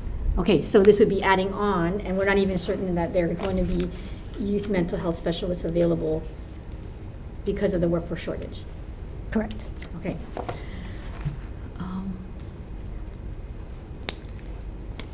My inclination is that we really need to focus on funding and hiring those people who are most qualified. I would be very interested in knowing what the vacancies are for school psychologists and school counselors, because those are the ones who have most direct contact with youth, and that should be where the focus is, rather than adding additional FTEs that we may not even be able to fill. And I also understand that there might be ways that we need to look at incentivizing these individuals to be able to come here, so that there are other measures moving in the legislature related to school psychologists and school counselors with licensure that would then help both the system, recruit, as well as retain, and then also help with the bottom line.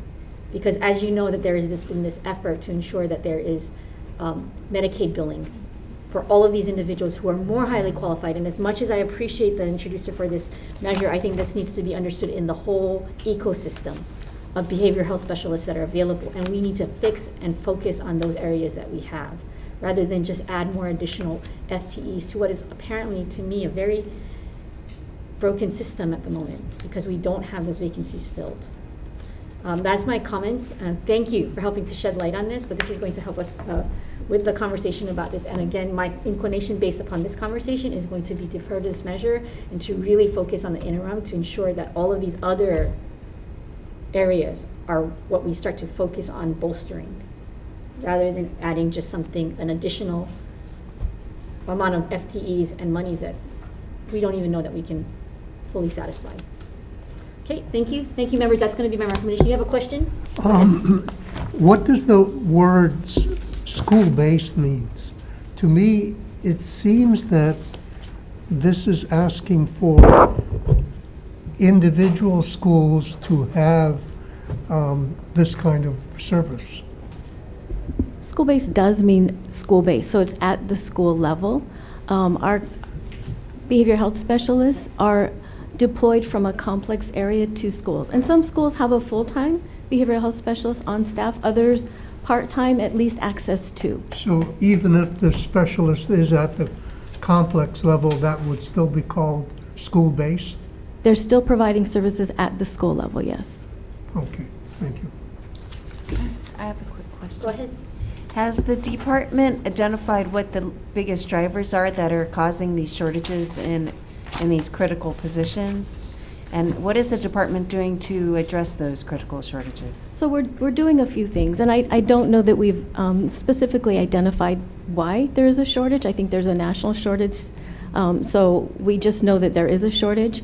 We do have, just received a USDOE grant a year ago, so we're working with Chaminade to create educational pathways. Educational psychologist is one of them, and we do have a request in the biennium for 20 educational psychologist positions because we're training them. We'll continue that formal training to include school psychologists as well with that grant. So that's one of the things that we're doing, is working with our IHEs to help build our internal capacity. Thank you. Mm-hmm. Thank you. All right, seeing no further questions, moving on to House Bill 836. This is for financial sustainability of the Hawaii Health Systems Corporation. We have testimony and support from HHSC.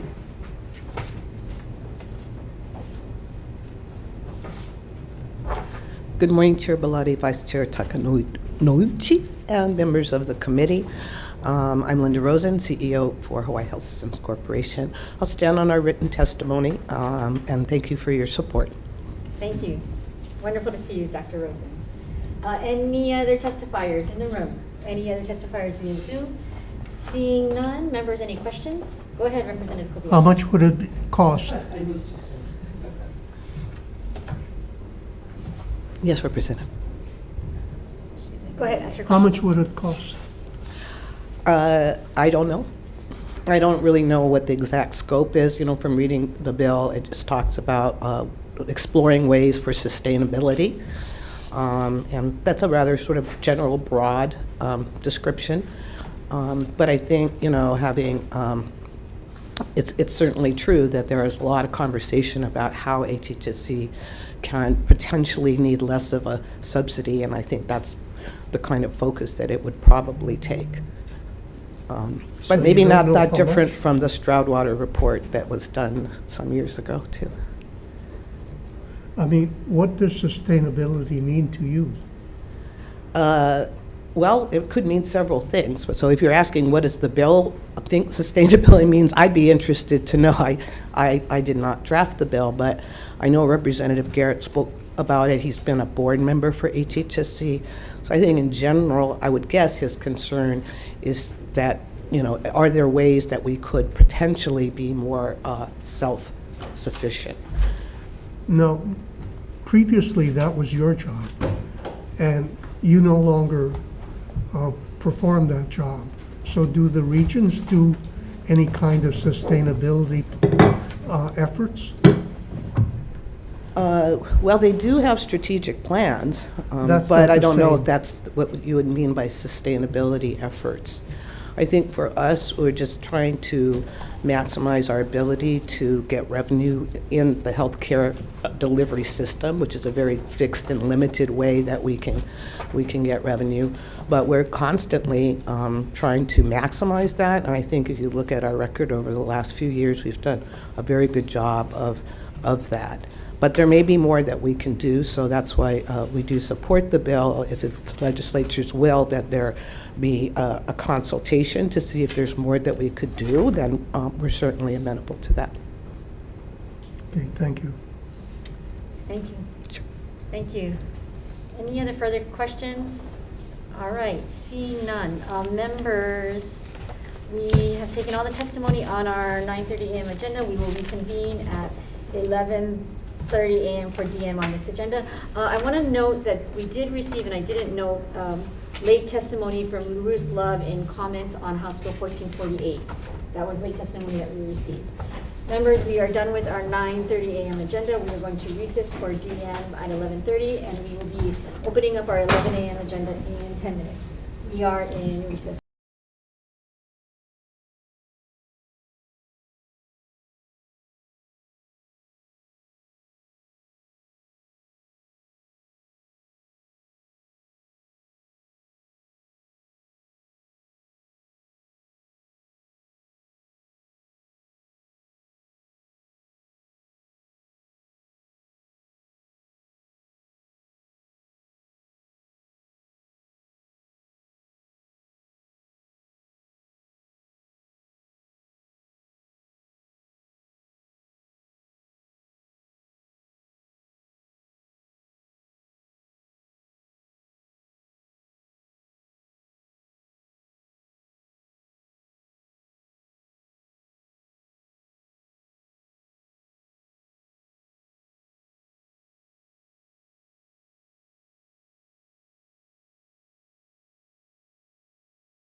Convening our Health and Homelessness Committee meeting with the Committee on Corrections, Military, and Veterans. Today is Wednesday, February 15, 2023. This is our 11 o'clock a.m. agenda. We have one measure on this, House Bill 406, which was a short form dealing with Oahu HHSC region. We have testimony from Oahu Region Hawaii Health Systems Corporation. Are they here via Zoom?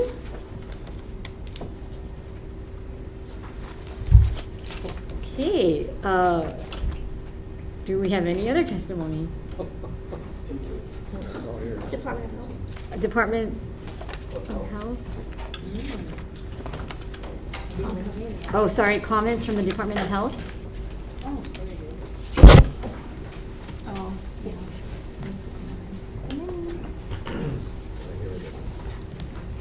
Yes, please come forward.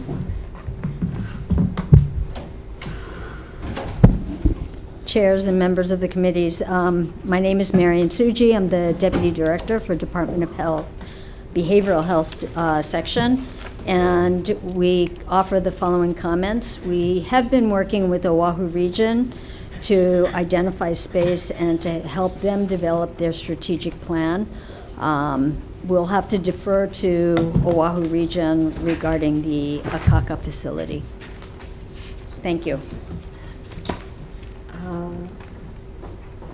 Is there anyone from Oahu Region here or via Zoom? Okay. No other testifiers. Members, any questions for Department of Health?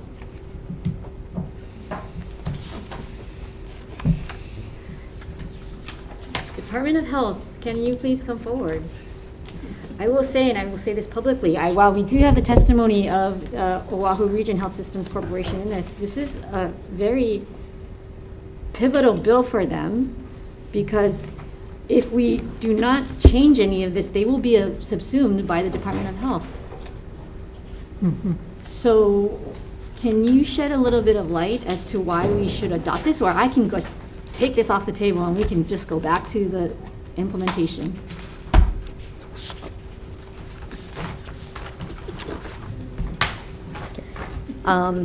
So the background to this bill is the fact that we were supposed to transfer Oahu Region over to the Department of Health. We conducted a business review with some consultants, and last year submitted a report to the legislature. It was identified that it would cost the department an additional $10 million to transfer everything over. And that in large part has to do with the fact that we don't run long-term care facilities, we don't have software, we don't have contracts, we don't have the staffing to actually operate all of this. So to subsume all of this into the department would cost approximately $6 million, and then another $4 to $5 million every year thereafter to support the department. We offered, or the consultants actually identified some alternatives that we thought were much cheaper and more doable.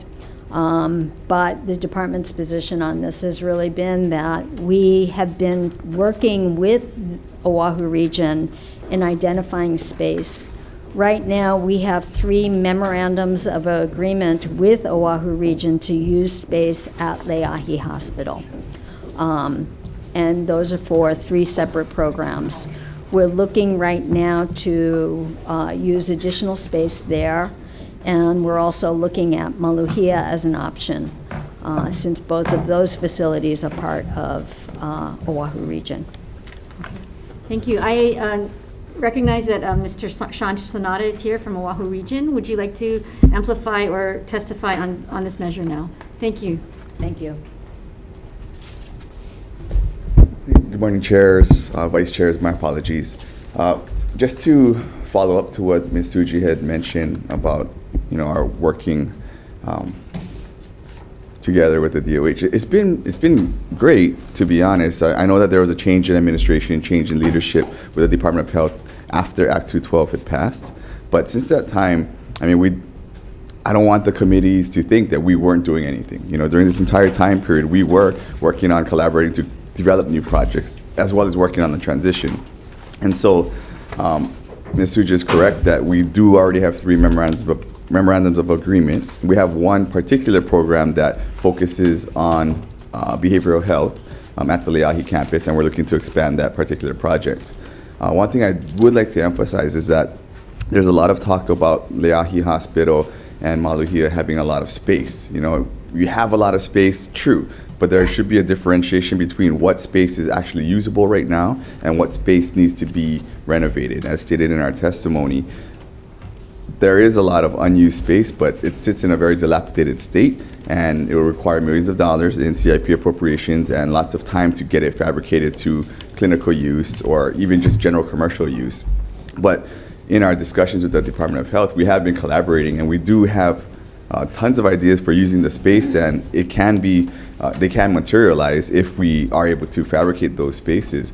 But in the meantime, what we're limited to doing is using the currently usable space for their programs and for anything else that I think the legislature finds important. So, I mean, the process has begun. It's begun a long time ago, which is why in our testimony today we're saying that we have no objection to we support submitting a strategic plan, because we'll give you the full details of what we have actually been working on and what we plan to do at both facilities. But one thing I don't think Ms. Suji touched upon are the other 2 components of the bill, and that would be the extension of time for the Akaka Veterans Home transition. We do support that because the construction, as we are aware, is not slated to be completed till the end of this year or sometime in 2024. And as to the update on the project, like I said, it's slated to be completed end of 2023 or sometime in 2024. The specifics would be more known by the Department of Defense and DAGS, because they're spearheading the actual construction, whereas the assimilation happens after that with us. So we would ask, for an amendment as to that section, if possible, to include the requirement of the update, the progress report, have it come from both the Oahu region and the Department of Defense. In our conversations with them, I don't think they have any objection to that. Thank you. Chair Hashem, I have lots of questions, but I want to defer to members of the committee. And actually, not lots of questions. I have a few questions, but I want to defer if there are any questions from your committee members or members. Any questions? We'll defer back to you, Chair. Health committee members, any questions? I would just like to express, I really think it's critical that we have some updates, and the Department of Defense should really be here. So I would urge, if they are watching this, that this impacts them. It impacts them. Is the plan for this assimilation to be such that Oahu HHSC employees will be staffing the State Veterans Home? The plan, as we supported in prior sessions, was with the idea that it would be operated the same way that the current Veterans Home on the Big Island in Hilo is being operated. And it originally started with a private operator staffing it, and then there was an issue during COVID-19 where they reorganized and created their own nonprofit, which still maintained the private staffing of the facility. It was our idea, and as well as the DoD in their preparations and their planning for this, to operate it the same way, and all of their projections as it relates to the projections on funding and what the anticipated revenues would be were all based on that model. So, to be frank, I think that's what we were under the impression it would be, and that's also what was submitted to us in our discussions with the DoD from the first place. Well, what I would like to put in front of this committee, especially for our newer members who are freshmen, the core mission of Oahu HHSC region is long-term care, correct? That is correct. And the State Veterans Home is long-term care, correct? Correct. So why do we need to have it privately operated, and why can't it be publicly operated by public employees? I don't think you can answer that question now, but I also think that is a question that needs to be confronted as we move this bill forward. And I just want to put that idea into the minds of the committee members here. So thank you, Mr. Sonata. Do you want to comment on any of that about public employees funding the state veterans home? Or not funding, operating? From our standpoint, I mean, the Oahu region, I would like to say, I mean, if labor is watching, I think we have a pretty good relationship, and we've established one with labor over the past 10 years that I've been with this agency. And you know, we do support collective bargaining, we do support public employment. We just have major concerns when it comes to this particular project, just because of the fact that there's a big time commitment in following all of the state rules as it relates to classification, setting up all of these individual positions as state positions. That's one of the obstacles that we would definitely face. In addition to that, it's when we were called upon to partake of this project, I think that the message that was given to us was simply that this is how we would like it to be run, and that model was identical to what's going on in East Hawaii, and that appeared to be a model that was feasible for what we could handle and shoulder with our existing resources. So just when we jumped on board, I just want to say that that was the idea that we had in mind, and that's what was told to us to describe how the Veterans Home could actually turn revenue, like a profit, over time based on the federal reimbursements and having those types of employees, having it being privately run. So when we jumped into this, there were a lot of representations that were made, and those were the representations that we relied upon to say we can shoulder this, and this could be a good thing financially for us as well as for the community in serving our veterans. Okay, and then just as another further clarifying point, the difference between the state veterans home versus the other struggling long-term care facilities within Oahu HST is that there is a different payer mix with the State Veterans Center, which makes it profitable, which means it could also be profitable if publicly owned, operated, and managed versus privately owned, operated, and managed. Correct?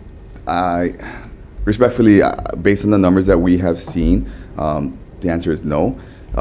Because in particular, I mean, we all know that with state employees, there is a very high fringe rate because of the post-employment benefits. So if you add that into the equation, the cost per employee is significantly higher, and that would eat into any potential profits that there could be from a privately operated facility.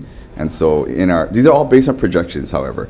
And so based on projections that we received in the first place, it demonstrated that if it was run publicly, then there would be, we'd be in the red.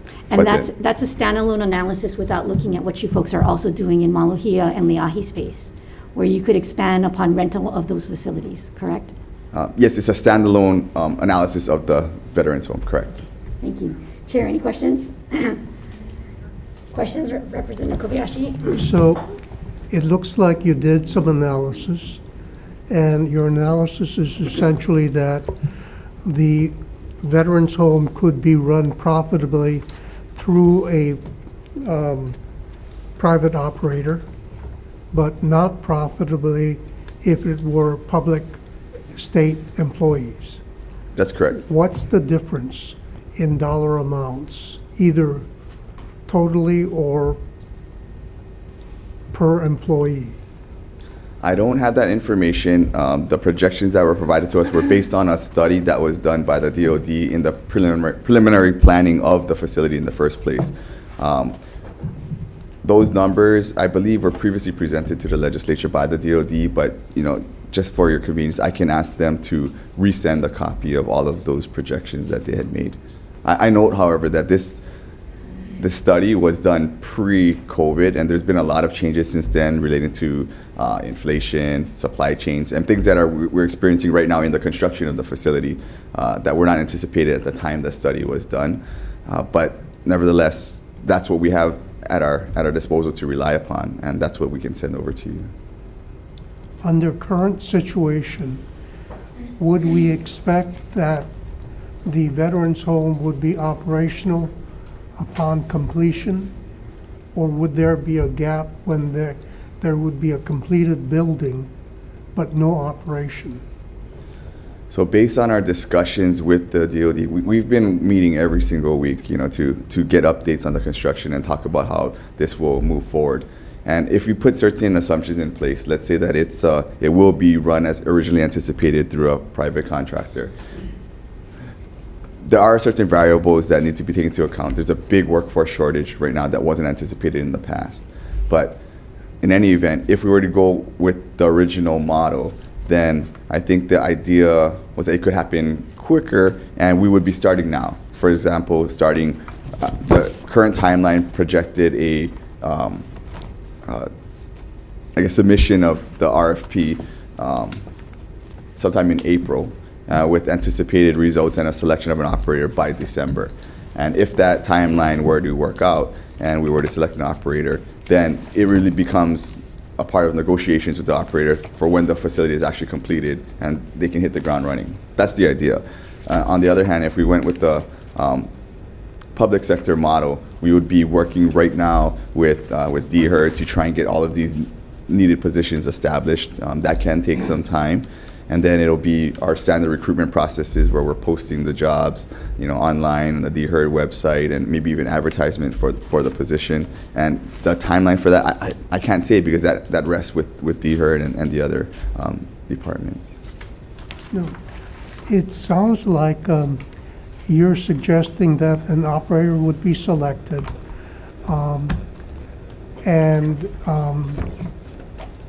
by end of the year. You said December. That would be the ideal situation, but it all depends on how the RFP, the responses we get to the RFP. Like I mentioned earlier, there is a big workforce shortage, and that's where, at least for the Oahu region, I can't speak on behalf of all the other parties, but that's where we have our concerns. No, my concern is that you select a private operator in December. Construction should be complete either by your testimony, end of this year, December, or At the earliest. 2024. Yes. How long do you think it would take private operator to hire staff, train staff, to have the first patients admitted? Well, there's the original target, which was at the same time, because the need is there. But to answer your question, it will really depend on the local circumstances. Because, like I mentioned, there is a big workforce shortage. And if the operator is able to bring in a bunch of new talent from off island or outside of the state, and that's the type of person that or group that will answer the RFP and will win the award, then it'll be much quicker. But if there is a delay because of recruitment purposes, then I really can't say because I'm not aware of how the workforce limitations are going to impact their ability to fill and staff the facility. If you can't say, who can say? I think it's it looks like there is going to be a building that is sitting empty for some months. What we're faced with at this point in time is a choice. Well, not really a choice, but there are two situations that can arise from this. We can do it and focus solely on the public sector approach. If we did that, it's going to take even longer, I can say, than the private approach. But it's really dealing with two different approaches to staffing the facility. But even then, a lot of it depends on market forces. Like, what is the workforce in Hawaii? What is the workforce for any RFP winner, to bring talent to Hawaii, if that is even a possibility. And I'll be honest, where we're stepping into this project, it's a project that was in place that we adopted because once the construction is complete, because our mission is long-term care, we were asked to take on this project. It's not like we were part of every step of the way in the creation of this project and moving it forward. We're coming in because we're the Oahu region. We focus on long-term care, and there's this long-term care facility that's being built for veterans. So when we were asked, it was the prudent thing to do and say, yes, we will take over it. And we want to know what information you got in order to make this happen. And the information we got, the projections we got, centered around a private operator and actual revenues being generated. Thank you. Thank you. Members, any other questions? Representative Gannon. I'll try and be quick. I was trying to read in your testimony what the service need is. I'm looking at page 2 where you are now expanding to 28 beds, but I can't figure out the basic question for me, which is how many veterans are in need here statewide or on Oahu? Like how many homeless veterans should we be housing? Okay, I think our testimony relates to different parts of our facilities. So right now we operate Leahi Hospital in the Kaimuki Diamond Head area. And then we operate Maluhia, which is in the Aleva Heights area. So the original... That might be DOD. DOD? Go ahead. The original testimony, which you're referring to on page 2, that relates to Leahi Hospital and what our intended use, current use and intended use of the unusable space is, and that's in collaboration with the Department of Health. So there's a pilot program where we worked on with the Department of Health to treat low acuity behavioral health patients from the Hawaii State Hospital. That program expanded to 28 beds. And then our goal for the remaining unused space is to expand that program to maybe even get close to doubling that amount of space. On the side, when we're talking about the State Veterans Home, again, everything that I'm saying, I want to qualify it, is all based on projections that were given to us, by the DoD as we entered into this project.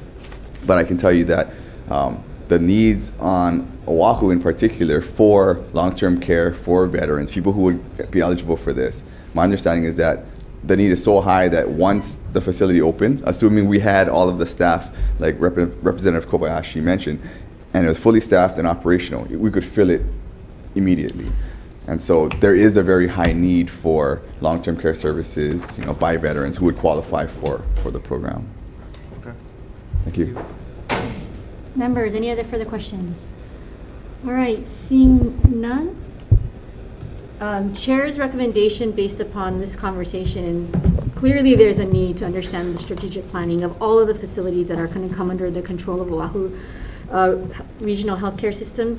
Recommendation is to do a House Draft 2, defecting the date, any tech amendments identified by HMSO, and adding to page 3 that it's going to be a joint report that the Department of Defense and Oahu Regional Healthcare System shall submit on the progress of the construction of and hiring of an operator for the Daniel Keakaka State Veterans Home. So we get more clarity on what is happening with the operations and ongoing management once construction is completed. Okay. Members, any comments or questions? Seeing none. Vice Chair of Health for the vote. Members voting on HB 406 HD1, Chair's recommendation is passed with amendments. Chair and Vice Chair vote aye. Representative Amato? Aye. Representative Iligan? Aye. Representative Kobayashi? Aye. Representative Mizuno? Aye. Representative Nishimoto? Aye. Representative Garcia? Aye. Chair, recommendation is adopted. Jesus. Chair on, Committee on, Committee on Corrections, Military, and Veterans. No, because I'm thinking public safety, right? Because it's been public safety for so long, sorry. Same recommendation. Mayor members voting on HB 406, House Draft 1. Chair recommends pass with amendments. Chair and Vice Chair vote aye. Representative Ganadin? Aye. Representative Ichiyama? Aye. Representative Morikawa? Aye. Representative Poi Poi? Aye. Representative Takayama? Representative Souza? Aye. Chair, your recommendation is adopted. Chair, wonderful to work with you. We are adjourned. Health Committee will be re-adjourning in 3 minutes.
Are convening our 11:30 a.m. opening our 11:30 a.m. agenda for notice of decision making. Members, House Bill 1122, first on the agenda, relating to health, relates to guardianship and improvements to that system. I'm going to defer House Bill 1122, combine it with House Bill 1154 relating to guardianship because it's of the same topic. This is again addressing our mental health system and the obstacles we are finding in ensuring that people are getting treatment in the community. And then we're going to defect the date and any tech amendments identified by HMSO. Questions, comments, or concerns? So this is for voting on HD1 on House Bill 1154. I've deferred House Bill 1122 as we're combining its contents with House Bill 1154. Members, questions or comments? Seeing none, Vice Chair for the vote for HB 1154. Voting on HB 1154, Chair's recommendation is passed with amendments. Chair and Vice Chair vote aye. Representative Amato? Aye. Representative Iligan? Aye. Representative Kobayashi? Aye. Representative Mizuno? Aye. Representative Nishimoto? Aye. And Representative Garcia is excused. Chair recommendations adopted. Members, relating to House Bill 1155, we have a series of bills on this agenda that relates to assisted community treatment. My recommendation is going to be to defer 1155, insert its comments into House Bill 1156, also related to ACT, which has a broader title of relating to health, defecting the date, and any technical amendments for HMSO were recommended by HMSO. Members, any questions, comments, or concerns for HB 1156? Vice Chair for the vote. Voting on HB 1156, Chair's recommendation is passed with amendments noting the excused absence of Rep. Garcia. Any reservations or noes? Seeing none, Chair recommendations adopted.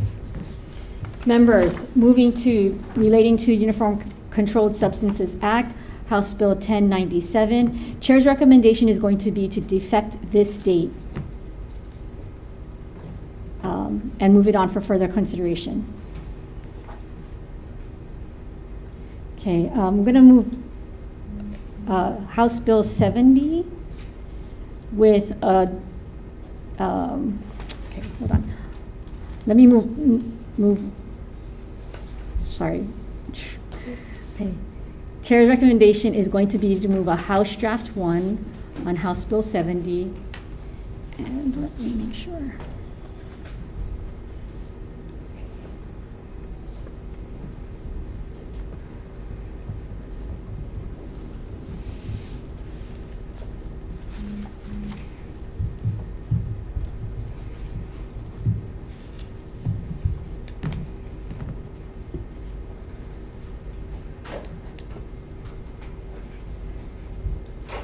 Okay, Chair's recommendation for House Bill 70 is to incorporate PSD's proposed language for House Bill 70.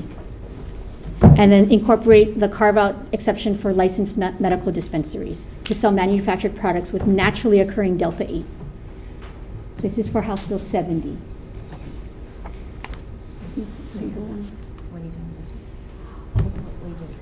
I'm sorry, members, I apologize for the confusion. House Bill 1097 is a House Draft 1 with a defective date. So let's vote on that one first, House Bill 1097. Okay. Voting on HB 1097, Chair's recommendation is passed with amendments. Knowing the excused absence of Representative Garcia, any reservations or noes?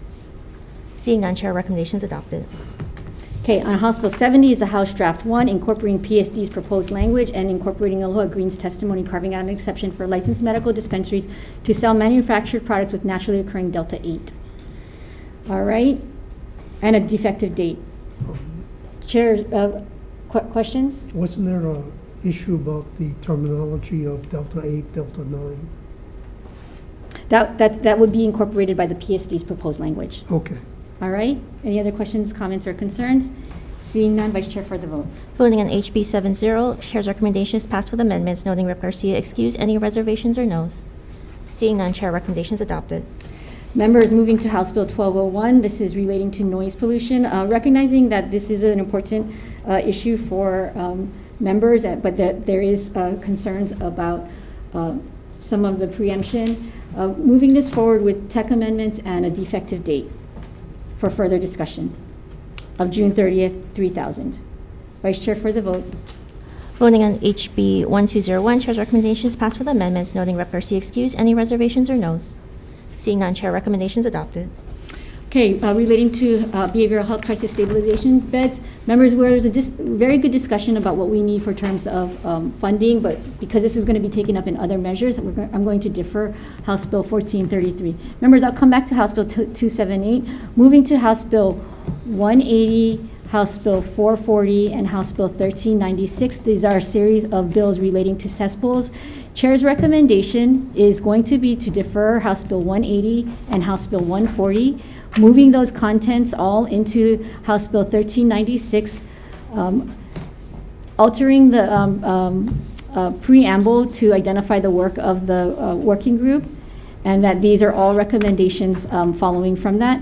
To the portion on House Bill 440, adopting the amendments of the realtors in the language on the disclosure form, any tech amendments identified by HMSO, and a defective date of June 30th, 3000.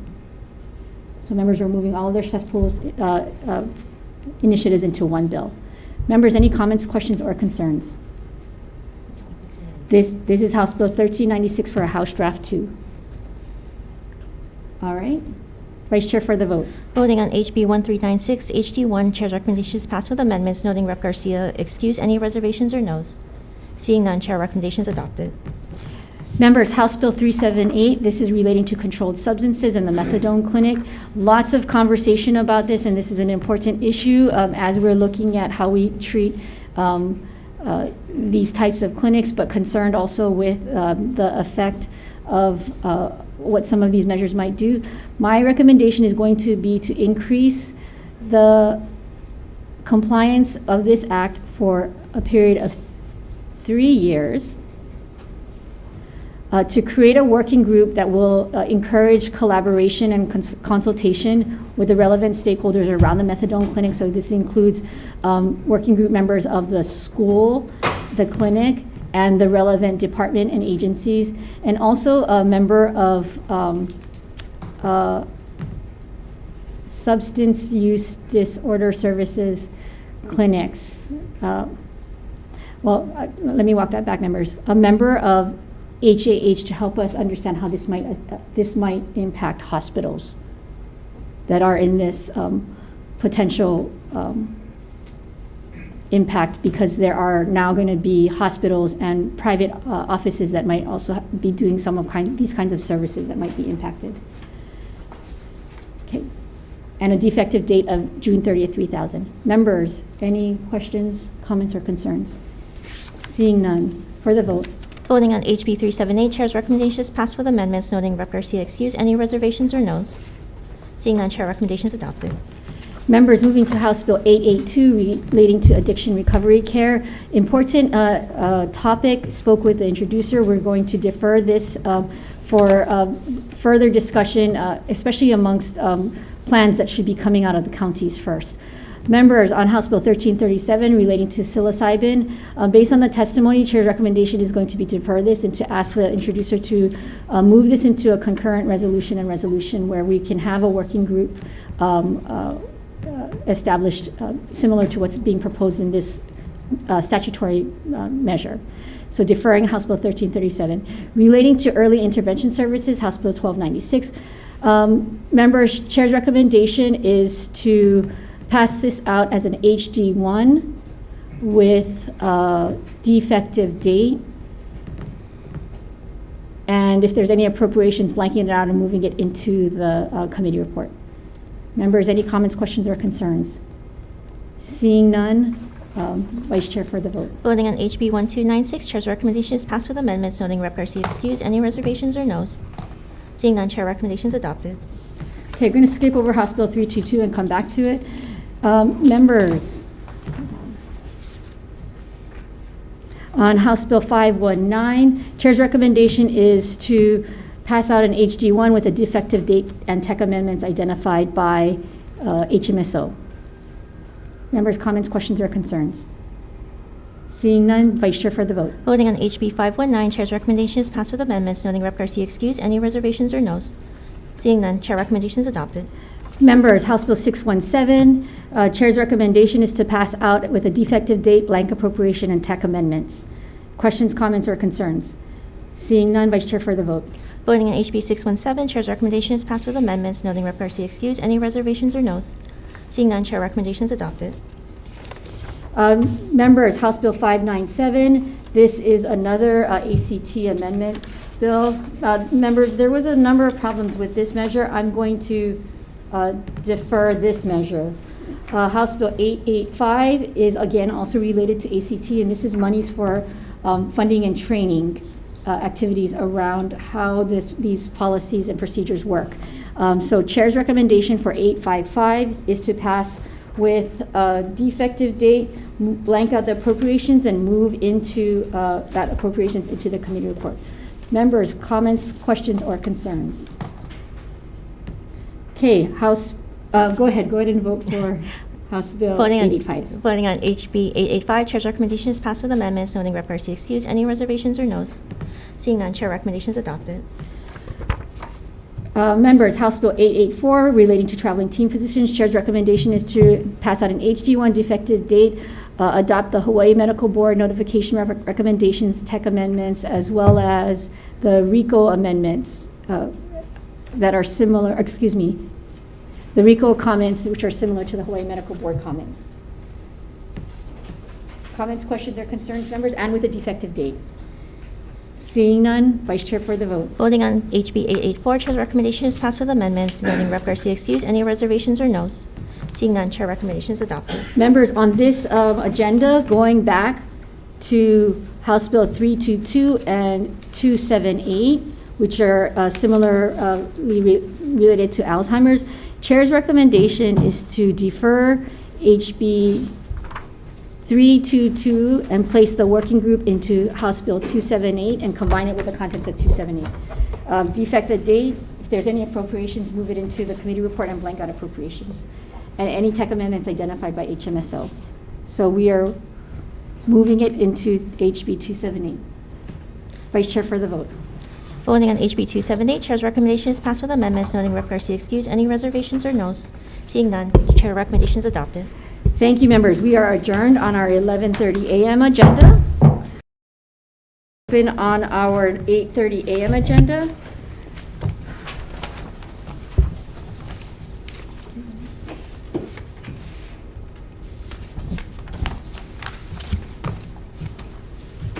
Taking up House Bill 661. Chair's recommendation for this is to do an HD1, defective date, blank appropriation, adopt the Jabson Tech Amendment, but in the committee report, note that after having consulted with Ms. Withy and the program, that we will be looking to seek a appropriation of $1.5 million versus $1 million. This is for the existing loan repayment program for healthcare professionals. Members, any comments, questions, or concerns? Seeing none, Vice Chair for the vote. Voting on HB 661, Chair's recommendation is passed with amendments, noting Rep. Garcia excused. Any reservations or noes? Seeing none, Chair recommendation is adopted. Members, House Bill 1301, Chair's recommendation is to pass out an HD1, adding the AG statement of a bill as a law of statewide concern, defective date, blank appropriation, and any amendments, any tech amendments identified by HMSO. Comments, questions, or concerns? Vice Chair for the vote. Voting on HB 1301, Chair's recommendation is passed with amendments, noting Rep. Garcia excused. Any reservations or noes? Seeing none, Chair recommendation is adopted. Okay, members, my recommendation for House Bill 1449 is to do a House Draft 1, extend the task force for an additional 2 years with appropriate reports to the 2024 and 2025 legislatures, blank appropriation date and a defective date, and any tech amendments identified by HMSO. Comments, questions, or concerns? Vice Chair for the vote. Voting on HB 1449, Chair's recommendation is passed with amendments, noting Rep. Garcia excused. Any reservations or noes? Seeing none, Chair recommendation is adopted. 14486, members, Chair's recommendation is to pass with the HD1, note the requested appropriation in the committee report and a defective date of June 30th, 3000. Questions, comments, or concerns? Seeing none, Vice Chair for the vote. Voting on HB 1486, Chair's recommendation is passed with amendments, noting Rep. Garcia excused. Any reservations or noes? Chair recommendation, seeing none, Chair's recommendation is adopted. Chair's recommendation based on the testimony for 486 is to defer and connected to HB 487. So Chair's recommendation for HB 487 is to do an HD1, to do numerous HMSO tech amendments and a defective date of June 30th, 3000 to continue this bill along for continued conversation. Members, comments, questions, or concerns? Seeing none, Vice Chair for the vote. Voting on HB 487, Chair's recommendation is passed with amendments, noting Rep. Garcia excused. Any reservations or noes? Seeing none, Chair recommendations adopted. Members, House Bill 899 relating to health, fetal alcohol spectrum disorder awareness month. Chair's recommendation is to vote an HD1 with a defective date. Comments, questions, or concerns? Seeing none, Vice Chair for the vote. Voting on HB 899, Chair's recommendation is passed with amendments, noting Rep. Garcia excused. Any reservations or noes? Seeing none, Chair recommendations adopted. House Bill 131, Chair's recommendation is to do an HD1 with a defective date June 30th, 3000. Comments, questions, or concerns? Seeing none, Vice Chair for the vote. Voting on HB 131, Chair's recommendation is passed with amendments, noting Rep. Garcia excused. Any reservations or noes? Seeing none, Chair recommendations adopted. Members, House Bill 218, Chair's recommendation to use HD1, delayed implementation date of 2 years per Board of Pharmacy, a defective date. And that's it. Comments, questions, or concerns? Vice Chair for the vote. Voting on HB 218, Chair's recommendation is passed with amendments, noting Rep. Garcia excused. Any reservations or noes? Seeing none, Chair recommendations adopted. Okay, moving to our 9:30 a.m. agenda, members, House Bill 1254. Chair's recommendation is to pass out with the House Draft 1, adding FTEs, 1 FTE for Maui County, 1 FTE for Oahu, half FTE for Kauai, half FTE for Hawaii Island, a defective date, and blank appropriations throughout. Questions, comments, or concerns? Seeing none, members for the vote. Voting on HB 1254, Chair's recommendation is passed with amendments, noting Rep. Garcia excused. Any reservations or noes? Seeing none, Chair recommendations adopted. Chair's recommendation is to pass this out unamended for House Bill 546. This already includes a defective date, and let me check that. Yes, so pass out as is. Any questions, comments, or concerns? Vice Chair for the vote. Voting on HB 546 HD1, Chair's recommendation is passed as is, noting Rep. Garcia excused. Any reservations or noes? Seeing none, Chair recommendations adopted. Chair's recommendation on House Bill 228. Members, we did not receive hardly any testimony. I think we received one piece of testimony in opposition, 30th, 3000. Questions, comments, or concerns? Seeing none, Vice Chair for the vote. Voting on HB 594, Chair's recommendation is passed with amendments, noting Rep. Garcia excused. Any reservations or noes? Seeing none, Chair recommendations adopted. Members, House Bill 243, Chair's recommendation is to pass this out with a defective date of June 30th, 3000. Any tech amendments identified by the HMSO. Questions, comments, or concerns? Seeing none, members for the vote. Voting on HB 243, Chair's recommendation is passed with amendments, noting Rep. Garcia excused. Any reservations or noes? Seeing none, Chair recommendations adopted. Members, Chair's recommendation for House Bill 1340 is to pass this with an HD1, continuing conversations with to be able to continue conversations with the Department of Health as to what they do with these kinds of breakthrough recommendations. Defective date of June 30th, 3000, and any tech amendments identified by HMSO. Okay? Question? Yes. What about the word permanently? That will be, yes, left in there. Left in there? Yes. Okay. And members, I'm going to strike mental, excuse me. No, we'll leave it there. Yes. Okay, Vice Chair for the vote. Voting on HB 1340, Chair's recommendation is passed with amendments, noting Rep. Garcia excused. Any reservations or noes? Seeing none, Chair recommendations adopted. Okay, Chair's recommendation for House Bill 249 is to change the agency from auditor to the Department of Human Services to adopt the amendments offered by the NCP, excuse me, make sure I get that correct, by the Hawaii Child Nutrition Programs,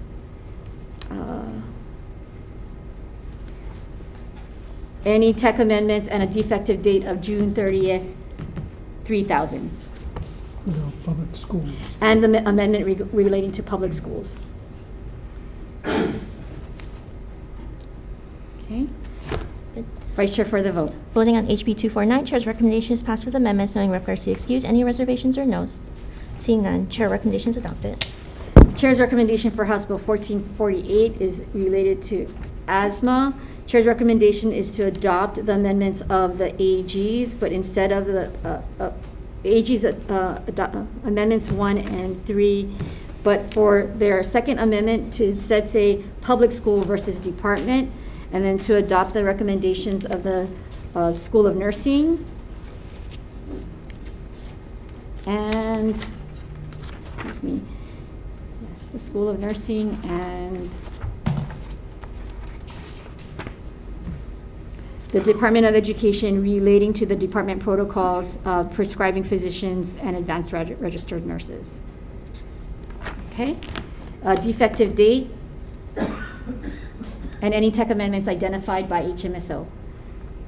Members, comments, questions, or concerns? Vice Chair for the vote. Voting on HB 1448 HD1, Chair's recommendation is passed with amendments noting record to excuse any reservations or noes. Seeing none, Chair recommendation is adopted. Okay, Chair's recommendation for relating to emergency medical response is to pass this out as it already has a defective date, and allow it to continue for conversation. Members, comments, questions, or concerns? The word designated. Oh, yes. Thank you for reminding me about that. So to add the amendment where we discussed in hearing about designated volunteers. Adding that into the Okay. Thank you, Representative. I'm going to amend this. It's not going to be passed out unamended. It'll be passed out with an HG2 with that changed amendment as designated volunteers. Vice Chair for the vote. Voting on HB 942 HD1, Chair's recommendation is passed with amendments noting Rep. Garcia excused. Any reservations or noes? Seeing none, Chair recommendation is adopted. Members, based on the discussion in committee for both House Bill 603 and House Bill 836, both of these bills need to have more work done on them and more conversations with the introducers, so we are going to defer both of those measures. Members, I believe that concludes our agenda. We are done. We're adjourned.